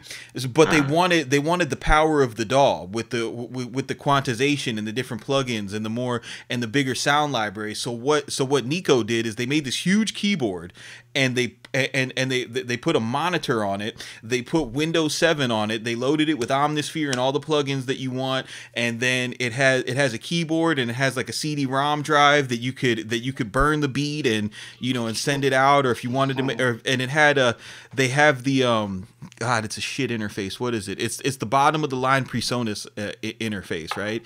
That's on there. So I mean, dude, if you like if you don't have a Nico and you buy a Nico, you might as well like take all that money and just throw it at the floor. Just throw that shit at the floor, bro. Like if you have money for a Nico, you would be better off spending it on lap dances. Like you would get more value. The memory of the lap dances would be better for you than the struggle of the i5 and that's gonna crash on you anyway because it's probably a 12-year-old computer in the Nico. I'm shocked at all this knowledge about stuff that I've never heard of before. Oh, dude, I'm a gear nerd, bro. Well, you found the spice, right? That's awesome. I mean, so basically, with the idea that they just try to put everything in one, is that what they were trying to do? Yeah, because it was like, you ever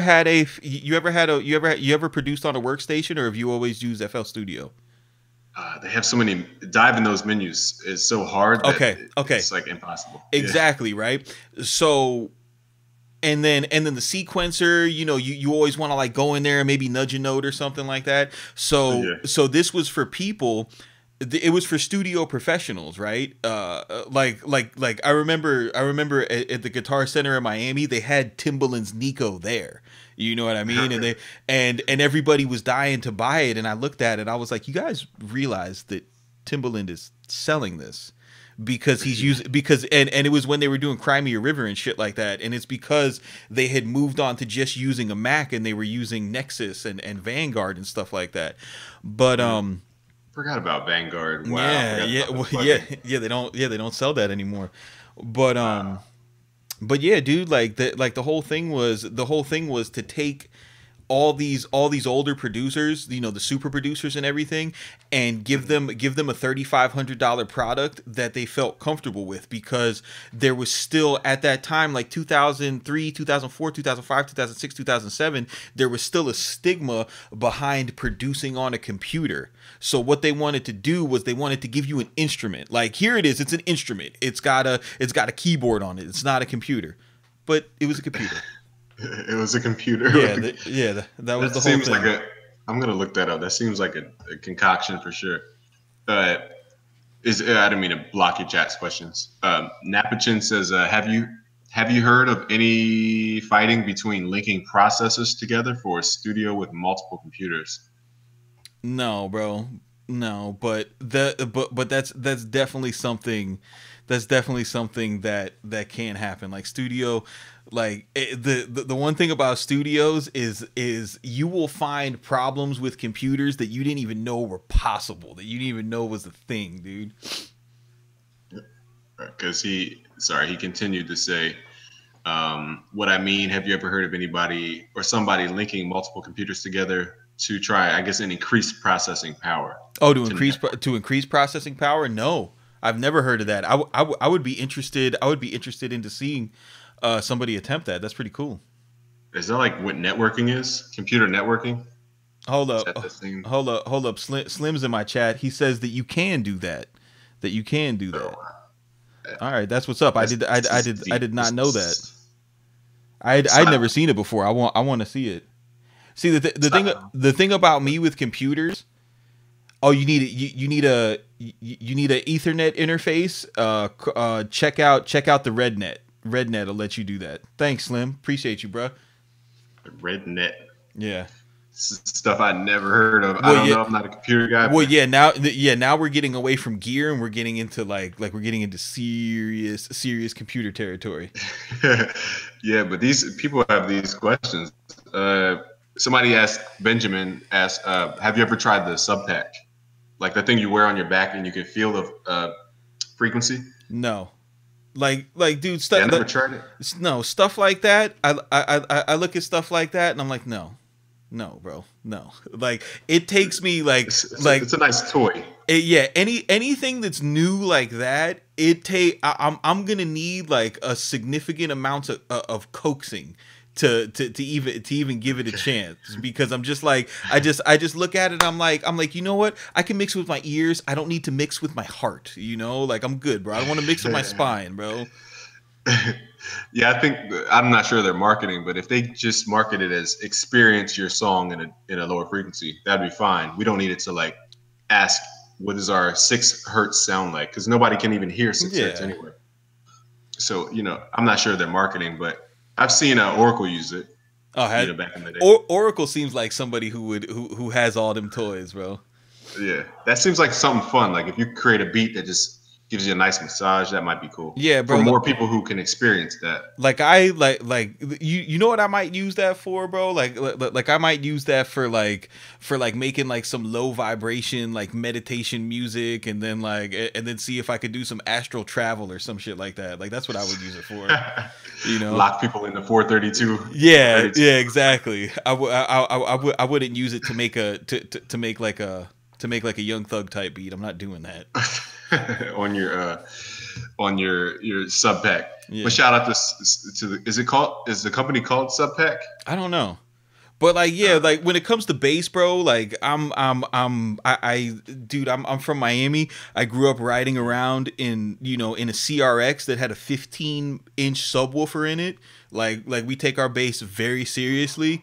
Bass is a part of our culture here, and yeah, stuff like that. I'm just not into it. It just seems real gimmicky to me. I'd rather just have like a nice sub. I lost you. I said I'd rather just have a nice subwoofer. Hello? Yeah, I'm here.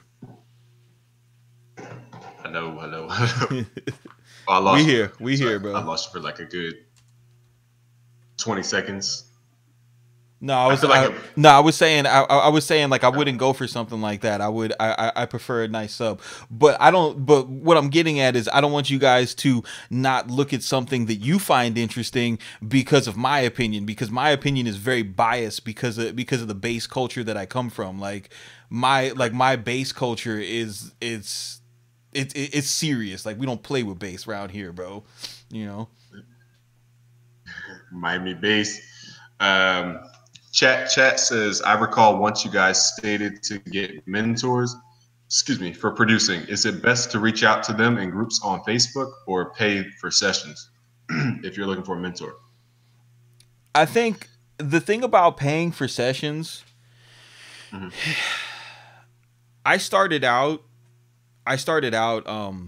there was somebody I wanted to learn from down here.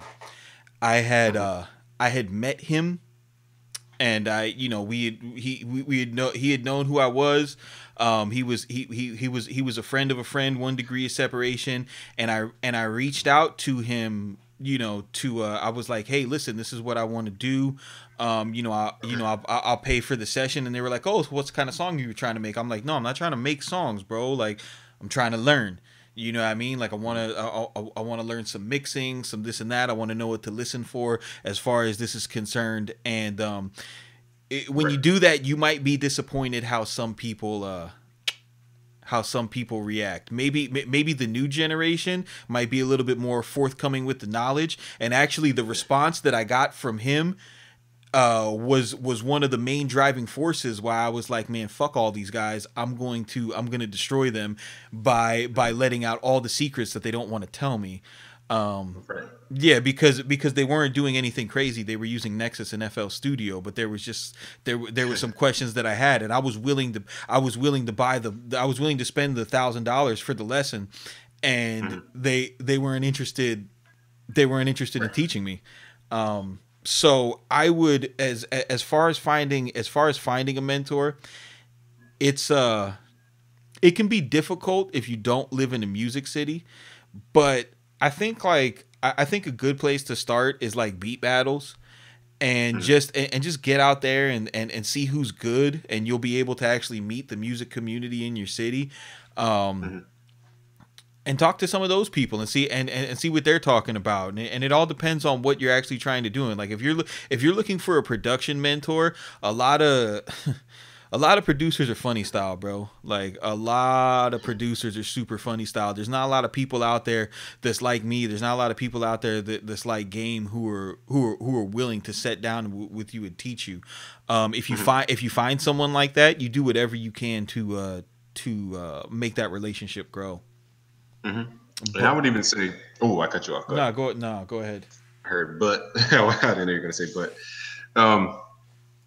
I was just talking to my private mentee group, and nobody can join right now. It's private. It's for fitness. I'm teaching fitness people, model people, style people, music production people. And I was telling them that mentorship is not necessarily shadowing. Like shadowing, I think came from the health industries or before we even had tutorials, because people, the only way they could see something done is if they shadowed you and watched you do it. Now we have tutorials online. It's, to me, it's the same thing as mentoring. And the best mentoring I can give you is my stuff that we, the tons of courses at busyworksbeats.com, because I spent time on focusing on those specific topics, So everything's laid out in the process, step by step on how to do it. That's the best mentoring I can give you. But if you're looking for like a hands-on type of little nuances mentor, like you said, you can go to Beat Battles. I found my mentor by buying his training course on recording at the studio, but then he just became my, I see him as a mentor. Because we talk about other stuff, other than recording. And like you said, no, they don't want competition. A lot of people just don't want to teach you how to do their job, because then they feel like, well, you have one, you have one dog in and one dog out. They're trying to communicate. Yeah, no, it's ridiculous. One is like a communist that just sits at the window and snitches, and then the other one comes out like the enforcer, bro. It's ridiculous. Well, I love dogs, so that's not bothering me. And I lost my train of thought, but the point was, he was one of those people who are open to share, but at the same time, people don't want they don't want you to have their job in the studio. Yeah, that's what's hard. That's what's hard about getting in the studio. We were talking about that before. As far as getting in the studio, you have to provide value, and this was the rant that I was going on with all the with all the YouTube gurus who were trying to tell you how to how to get on and shit like that, and they leave out the part, the real sauce, which that it's all about your relationships. If you go to a studio, if you're trying to get into a studio and be mentored and have help, the way that you do it is not necessarily like the way that I approached it, where I tried to buy a session with a multi-platinum producer and tell him exactly what I'm trying to get out of the situation. The best thing to do is rent the B room and just go in there and cook up and buy some 4-hour blocks. It might take you $1,500 to secure this relationship, but once they see you in there 4 times and you're just making beats, somebody's gonna come in there and be like, "Dude, what are you doing? Like why are you here?" And then you get to tell them just like, "Bro, I needed a place to make beats and and I'm a worker." And they'll see and they're gonna see themselves in you, because the person who owns that studio, they're a hustler. That's the thing that you got to understand. You got to have empathy for somebody else's drive. You got to be able to put yourself in their shoes and be like, oh, okay, how can I connect with this person?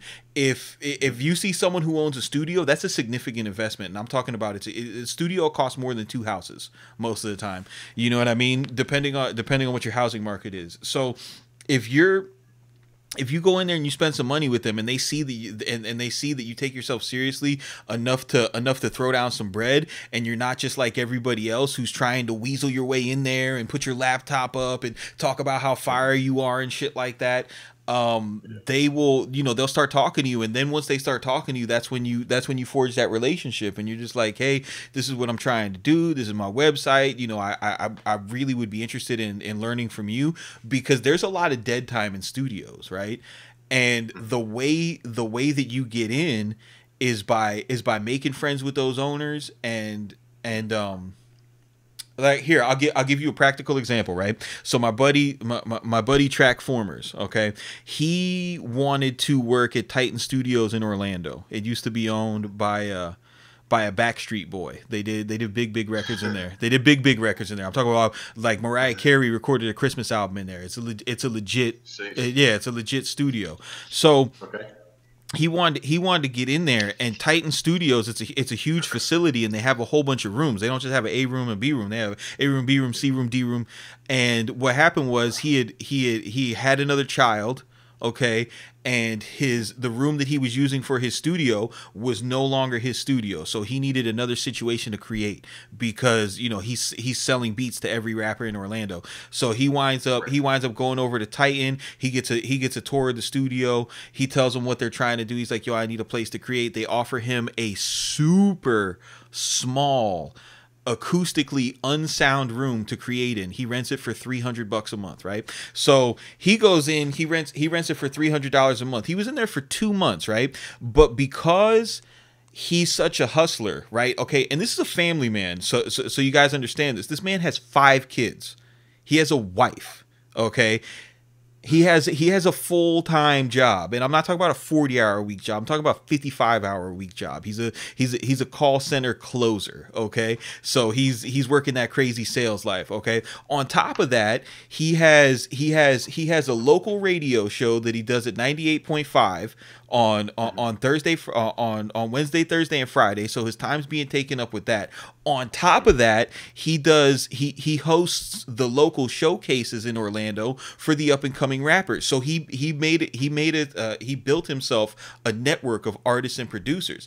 And what he did was he came into the studio, he rented out the studio for himself, and instead of having all of his artist connects come over and just record in his room, pay him so that he could break even on the rent, he sent them over to the A room, and he was like, you know what, dude, you need to go work with Will, because he's gonna get you a platinum mix. He's a Grammy winning engineer. You need to go work with him. So he convinced all these guys to invest in their career and go work with Will. He winds up getting the head engineer so much business that now he has the room rent free and the key to the studio.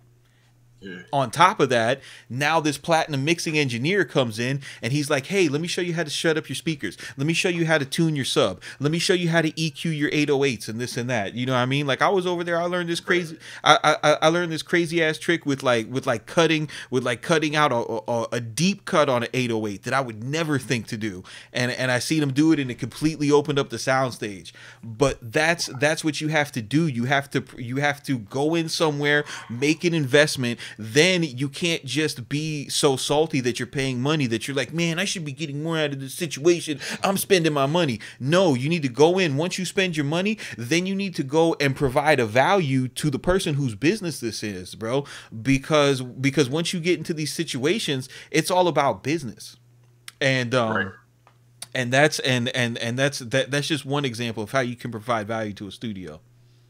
Yeah, and I'm glad you said it that way, because the same thing happens when you're raising capital and trying to do bigger deals. You got to feed those lawyers business, and then they're going to look at your deals more closely. So they're going to try and get them done and close them earlier and put priority on them.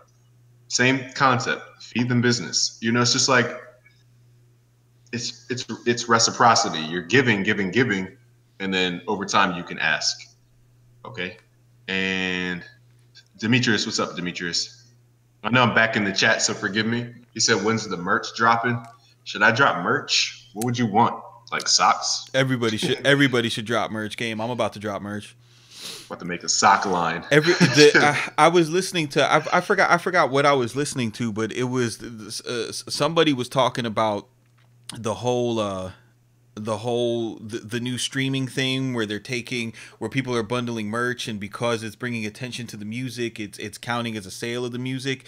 And I forgot who it was that made the point, but somebody made a point that fans, because everything is digital now, they still want that physical connection to in this case the musician, to the musician. And I feel like and I feel like that's something that people like you and me are missing out on, like they I like just happened in your chat. I think that people would appreciate physical items because they're getting it from everybody else. Like it's happening for everybody else, so they're going to expect it from content creators more and more in the future. It's funny. Demetrius said a Busyworks beats tie and socks included. Low key, Yo, a hoodie. yo, I don't know about the hoodies. I feel like people nah, overdo hoodies. nah. Busyworks And it's beats, yeah. Argyle socks, Argyle socks, argyle, Argyle socks, bro. just like unnecessarily preppy look. I'm gonna come out swinging at Ralph Lauren polo in competition. No, it's fun. I mean, it's just a matter of it's like a whole different business. So I have to like figure out the logistics of getting merch. It's not like buying it, shipping it out myself because I'm not going to do the shipping every day, going to the mail office. It's too much work for me. So if I can figure out the back end, maybe I'll look into it. Can you Dominique asked, can you replace monitors with your subs? No.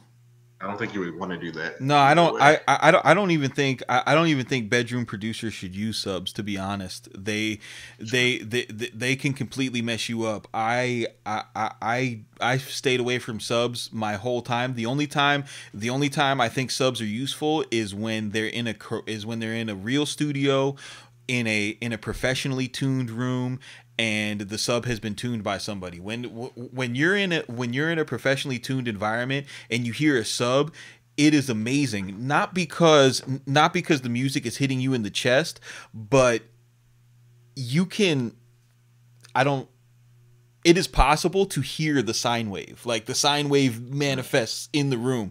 And when you have when you have that wave in the room and you could feel it, if you have a conflict in your chords or something, like you'll hear the first set of chords and it'll be like don don don don don, and then the chord changes and then all of a sudden that sine wave becomes like straight up and down, and you notice the difference in the feeling. That's something that you can't get from headphones or from a near field monitor. You can't get that feeling of the air moving in the room. So that's when it's beneficial to use a sub. But just to have your room knocking, like, nah, bro, nah. I like to use my sub only to feel, because I feel like we hear music all the time, we don't feel it. Because sometimes I pick an 808 that doesn't necessarily create a feeling. And I'm like thinking I'm doing something on my headphones, and then I get in the car, nothing's happening. Yo, Like I do the same thing, bro. I always pick the 808s that have the nice distortion in the top end, because a lot of times I don't even turn my 8s on. I use these. I'll be in these Avantones that don't even have you can't really see them, but they're the mix cubes. They don't even really have a bass response, and I use them to focus more on, how something would sound coming out of a cell phone or a laptop. Right. And so like you said, should we focus on mixing for laptops and phones, or should we focus on the universal translation of that song, like mixing platinum level? I think what happens right now is the conversation. You have people like Dave Pensado, and you have people like 40, where they're talking about they're doing these things that they would never have done conventionally in order to translate better for earbuds and iPhones and stuff like that. But the problem is with that is you're talking about engineers, like certified, talented, skilled, amazing ear engineers. Their approach to it. So what they're not telling you about that process is that they've already made it be able to. They're not sacrificing anything to sound good on the earbuds and on the iPhones. They're not sacrificing their high fidelity. They're doing additional things to placate that audience. So you don't want to just mix out of your MacBook because you're mixing for a MacBook. What you want to do is you want to get the best mix possible, run it through the MacBook, and then if you hear some things that are lacking through the MacBook, fix it, and then bring it back again. And I think a lost art is just, we get so used to headphones and hearing every little thing. If you go into a studio and try to listen to your music, sometimes you can't even identify certain things because it's like lost. Like you can't hear it as crisp as you could through headphones. Will says, do you have any questions on your end? I don't want to negate your audience. They were just asking me if it was better to get the atoms that we mentioned or to get plugins and sound packs. And from my perspective, I think it's always best, like, after you get your computer and your interface, I think the next thing that you should get is your monitors. I know some people don't agree with it because you can do a lot with headphones. My problem with headphones is if you're a young man or a young woman and you like to produce a lot, you're gonna severely damage your hearing if you produce for 2 years only in headphones. Like, it's going to happen. You're gonna and when if you produce in headphones for 2 years, you're not going to be able to mix on speakers. Like you'll be able to sound all right, but you're not going to be able to be nice like Noah or Dave or Tony or any of the prolific mixers, because you're going to damage your hearing. Sheesh. I would just note that you got to feel your music. It's a whole different sensation. Feeling your music is different than hearing it, and speakers give you the ability to feel it, especially the low end. Will says, have you tried the Roland TR 808 plugin? They have a plugin? Yeah. The Roland? Yeah. If you go to Roland Cloud, they have a lot of their old vintage synths that they've turned into software, and you can use it. So you could download an 808, you could download a 909. I have my old sound module, the JV1080. I use it for making sound packs and stuff like that. But used the thing about the thing, guys, you got to realize the Roland 808. It's not the 808s that you hear in trap music. It's completely different. These are the LL Cool J drums. These are not these are not the Metro Boomin drums, bro. Right. I love how that name is still popping ever since it came out. My question was, is it a subscription? You said Roland Cloud? Yeah, so I'm yeah. assuming It's a subscription, $20 a month, bro. Okay, you can't buy them straight out? You can buy them straight up. They have a system it's called Plug Out, and what it is, there's a piece of hardware that you have, and it's USB, and then you can buy the libraries and control them through the Plug Out. It's pretty cool. Sure, because I have those. I didn't eat today. I have those. What are those called? Those sound module things from Roland. Yeah. Those, I forget what they call them. Like sounds. I forget what they call them. The green things. Boutique. Oh, okay. Roland boutique things. Okay. And I haven't used them yet, but if they have a plug-in version, I'm like, why would I ever use the hardware? It takes up space. Yeah. No, you could. All that stuff they have digital now. This is insane. I mean, I've heard MG talking about it, but I never looked into it because it was confusing. What a time to be alive, bro. What a time indeed. Sam says, how do you feel about SSL and SSL plugins, basically? Versus the actual console. The ones versus the actual console. There's no comparison. Yeah, I don't think there's no comparison, dude. If they're understand that an SSL console it runs between $120,000 and $800,000, depending on the model that you get. There was a studio I used to go to in Broward. In the most unassuming place that and they usually are, they had a $600,000 SSL console. There was only 3 of them made in the world. If there was a plug-in version of that, I promise you it would cost more than $500. The thing about and again, man, the thing about hardware is it works completely different than software. You can model something, but the response is completely different. For example, you could take the glue, right, which is the software version of the SSL bus compressor, and then you can actually run the SSL bus compressor, and you turn that threshold just a little bit, and you hear the compressor bite, and on the software version, you can crank that thing and just be like, man, is it doing anything? Is it doing anything? Yeah, no. Hardware.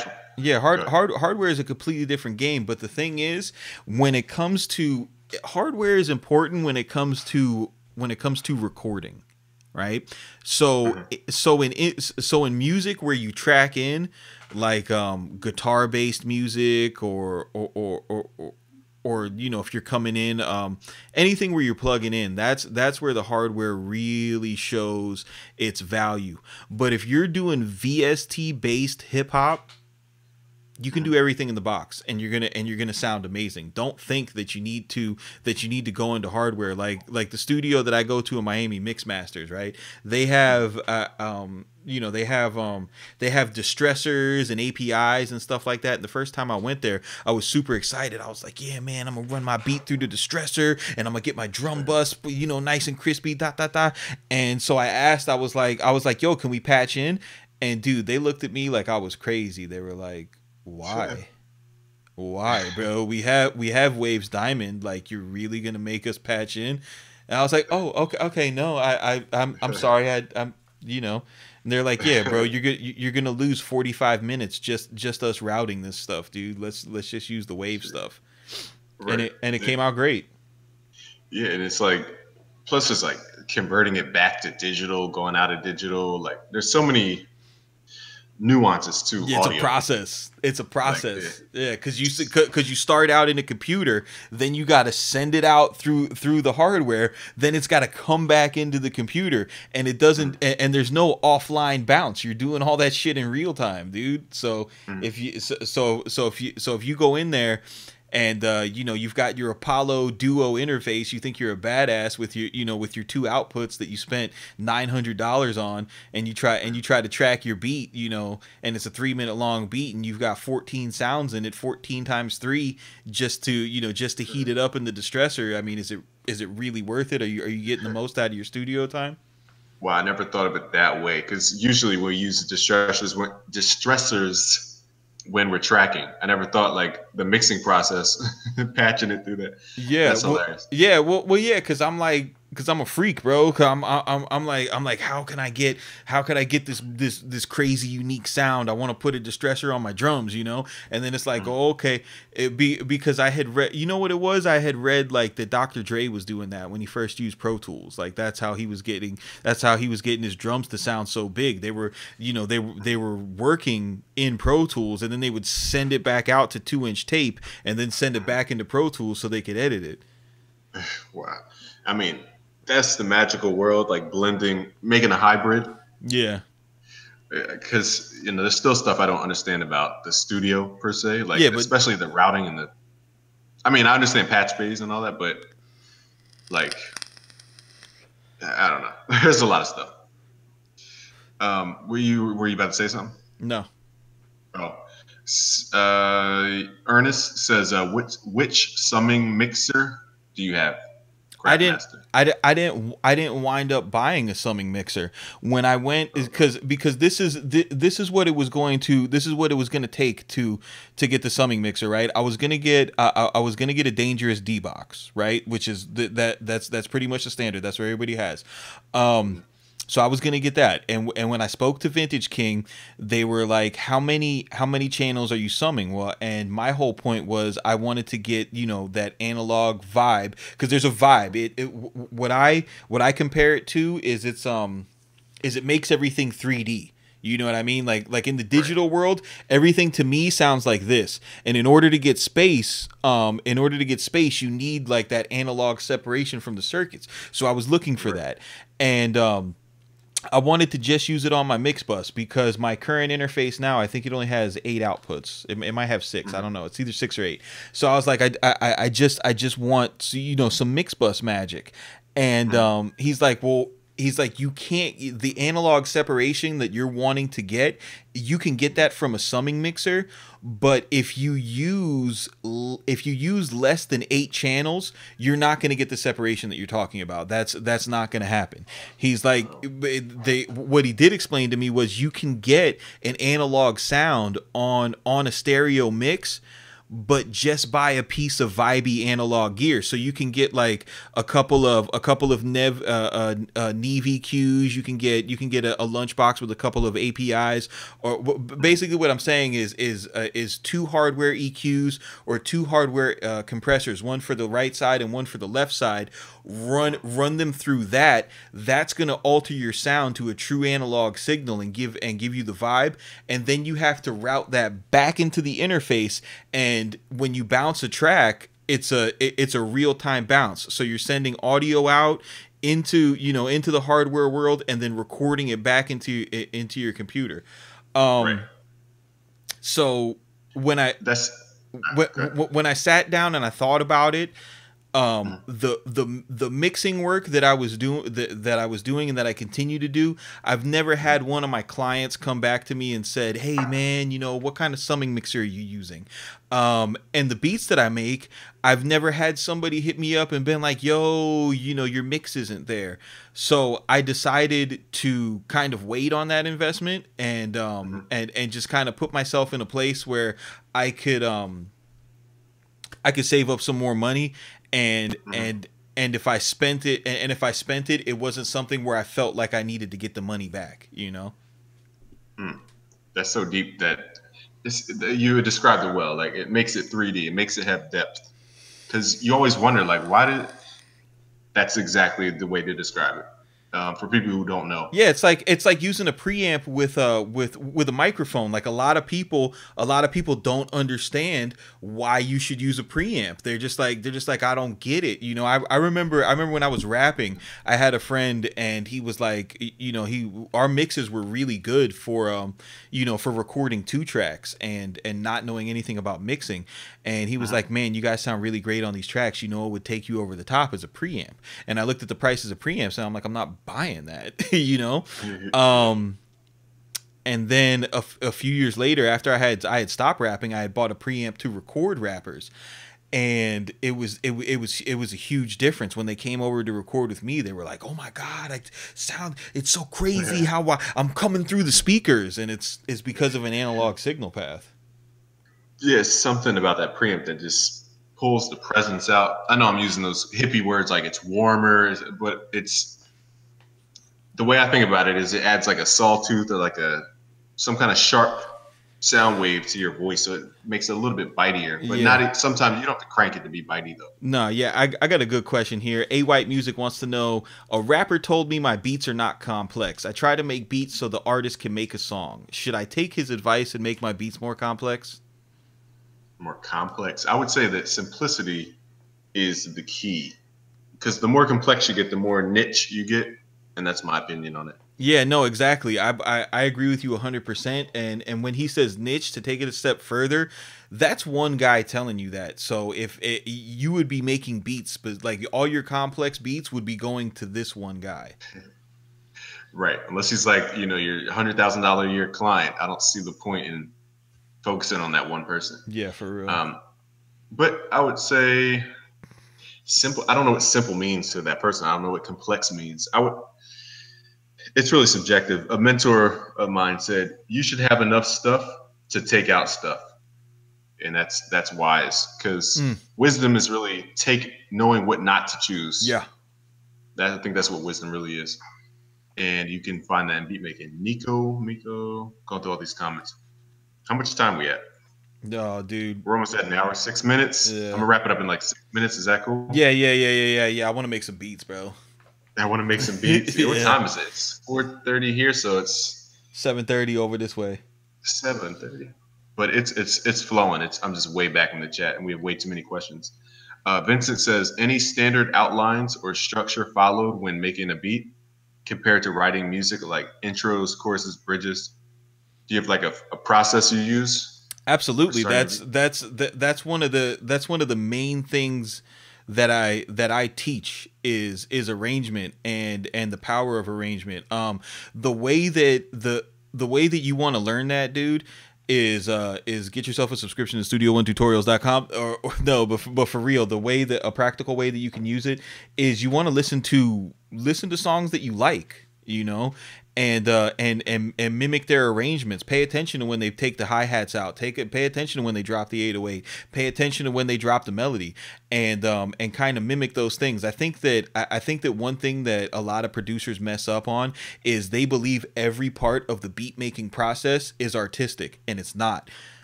The arrangement part of a track is 100% mathematical. All right, it is all math. It's not the one thing where you insert idealism or creativity. There are formats, and you stick to these formats. And when a new format comes out, you learn it, right? So, for example, people say that. People say that the 90s was the golden age of hip hop, and that's when hip hop was so creative, and it was just so magical, and it was the best times, and it was when we had the best music.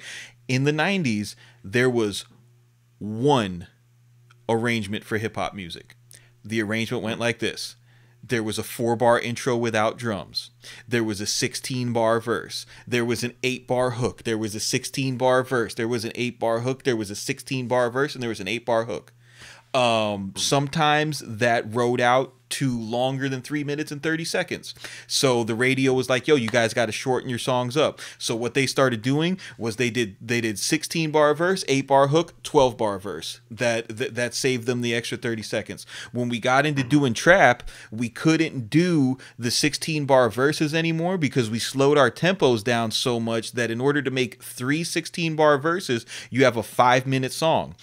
You needed to get into that 3 minute and 30-second mark. So we went to 312s.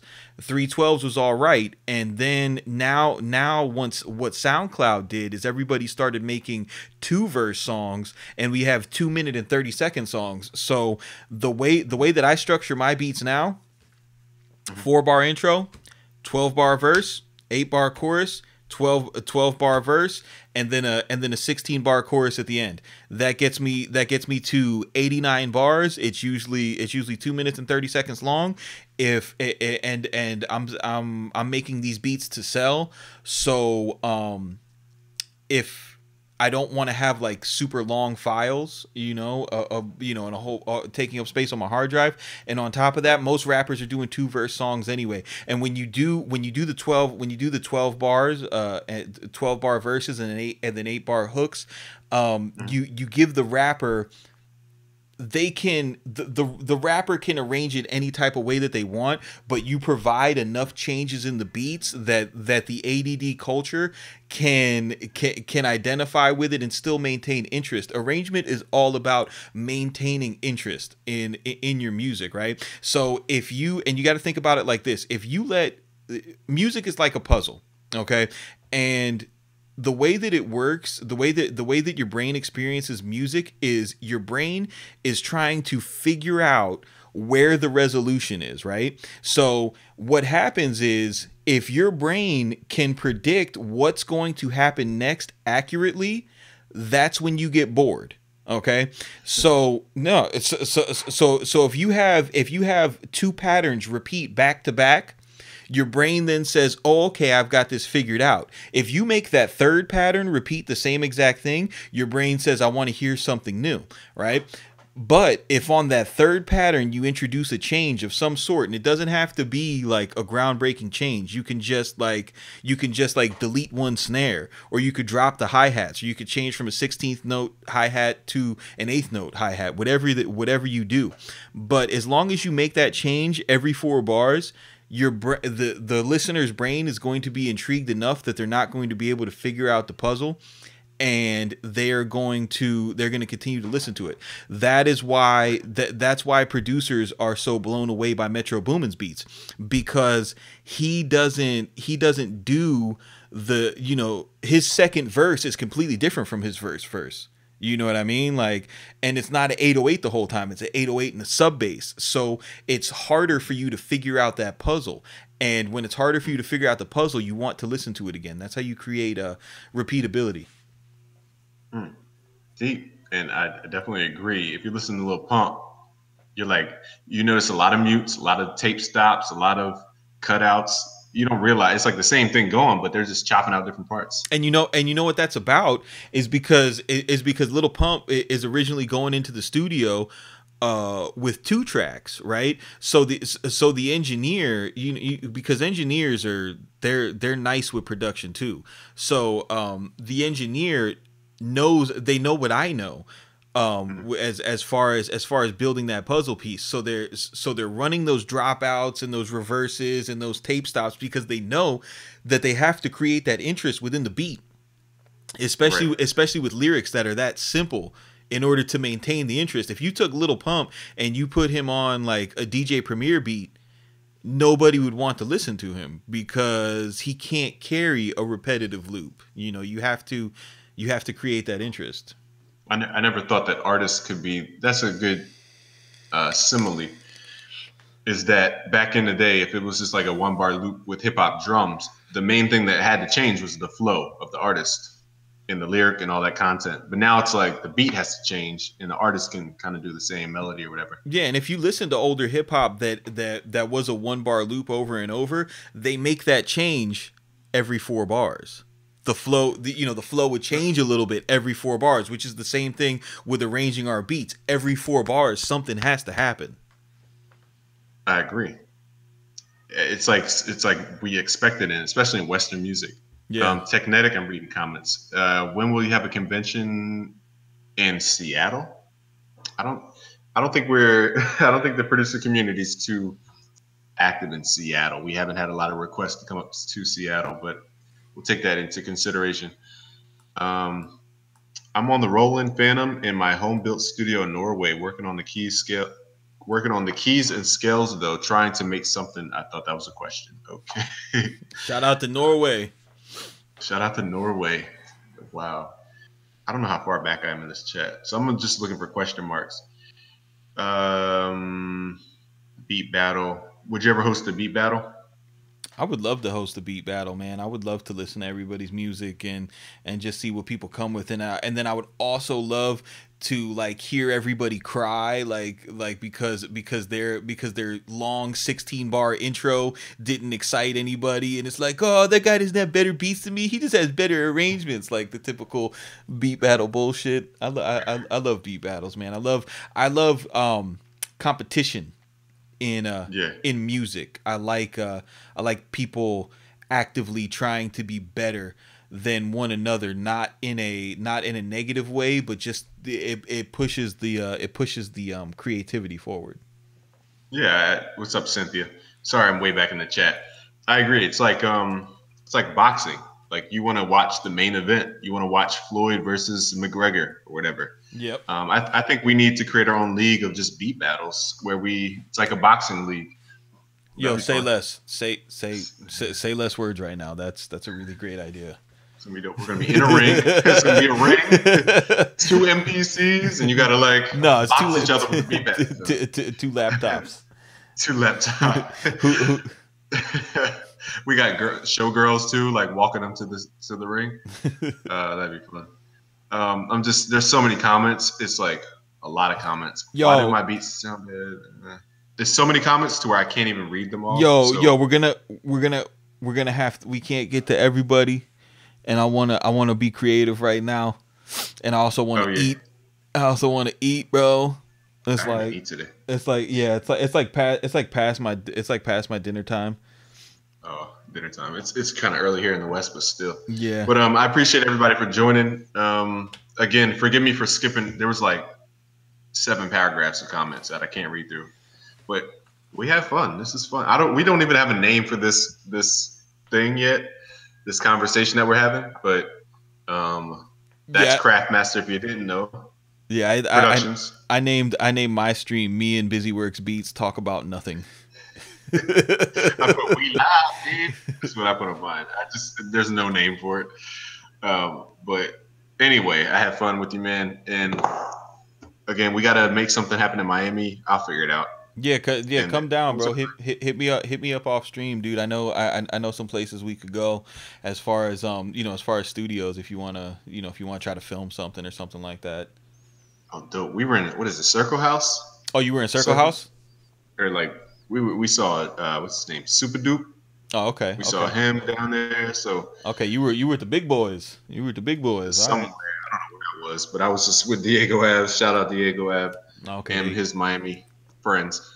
Yeah, we'll figure it out. But the goal was to show people the difference between working on your laptop versus being in an actual studio. I think that was what we were talking about. Yeah, yeah, yeah.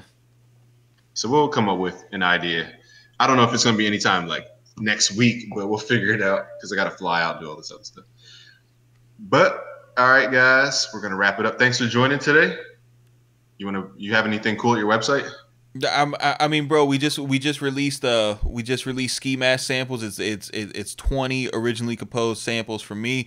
It's $29.99 if you guys want to get it. It's amazing. It's gonna speed up your beat process, and you could collaborate with Craftmaster Productions. I appreciate you guys watching the stream. I hope you keep it simple and don't be basic. And we will see you on the next one. Hey, and yeah, let's wrap it up. Peace. Boom, boom.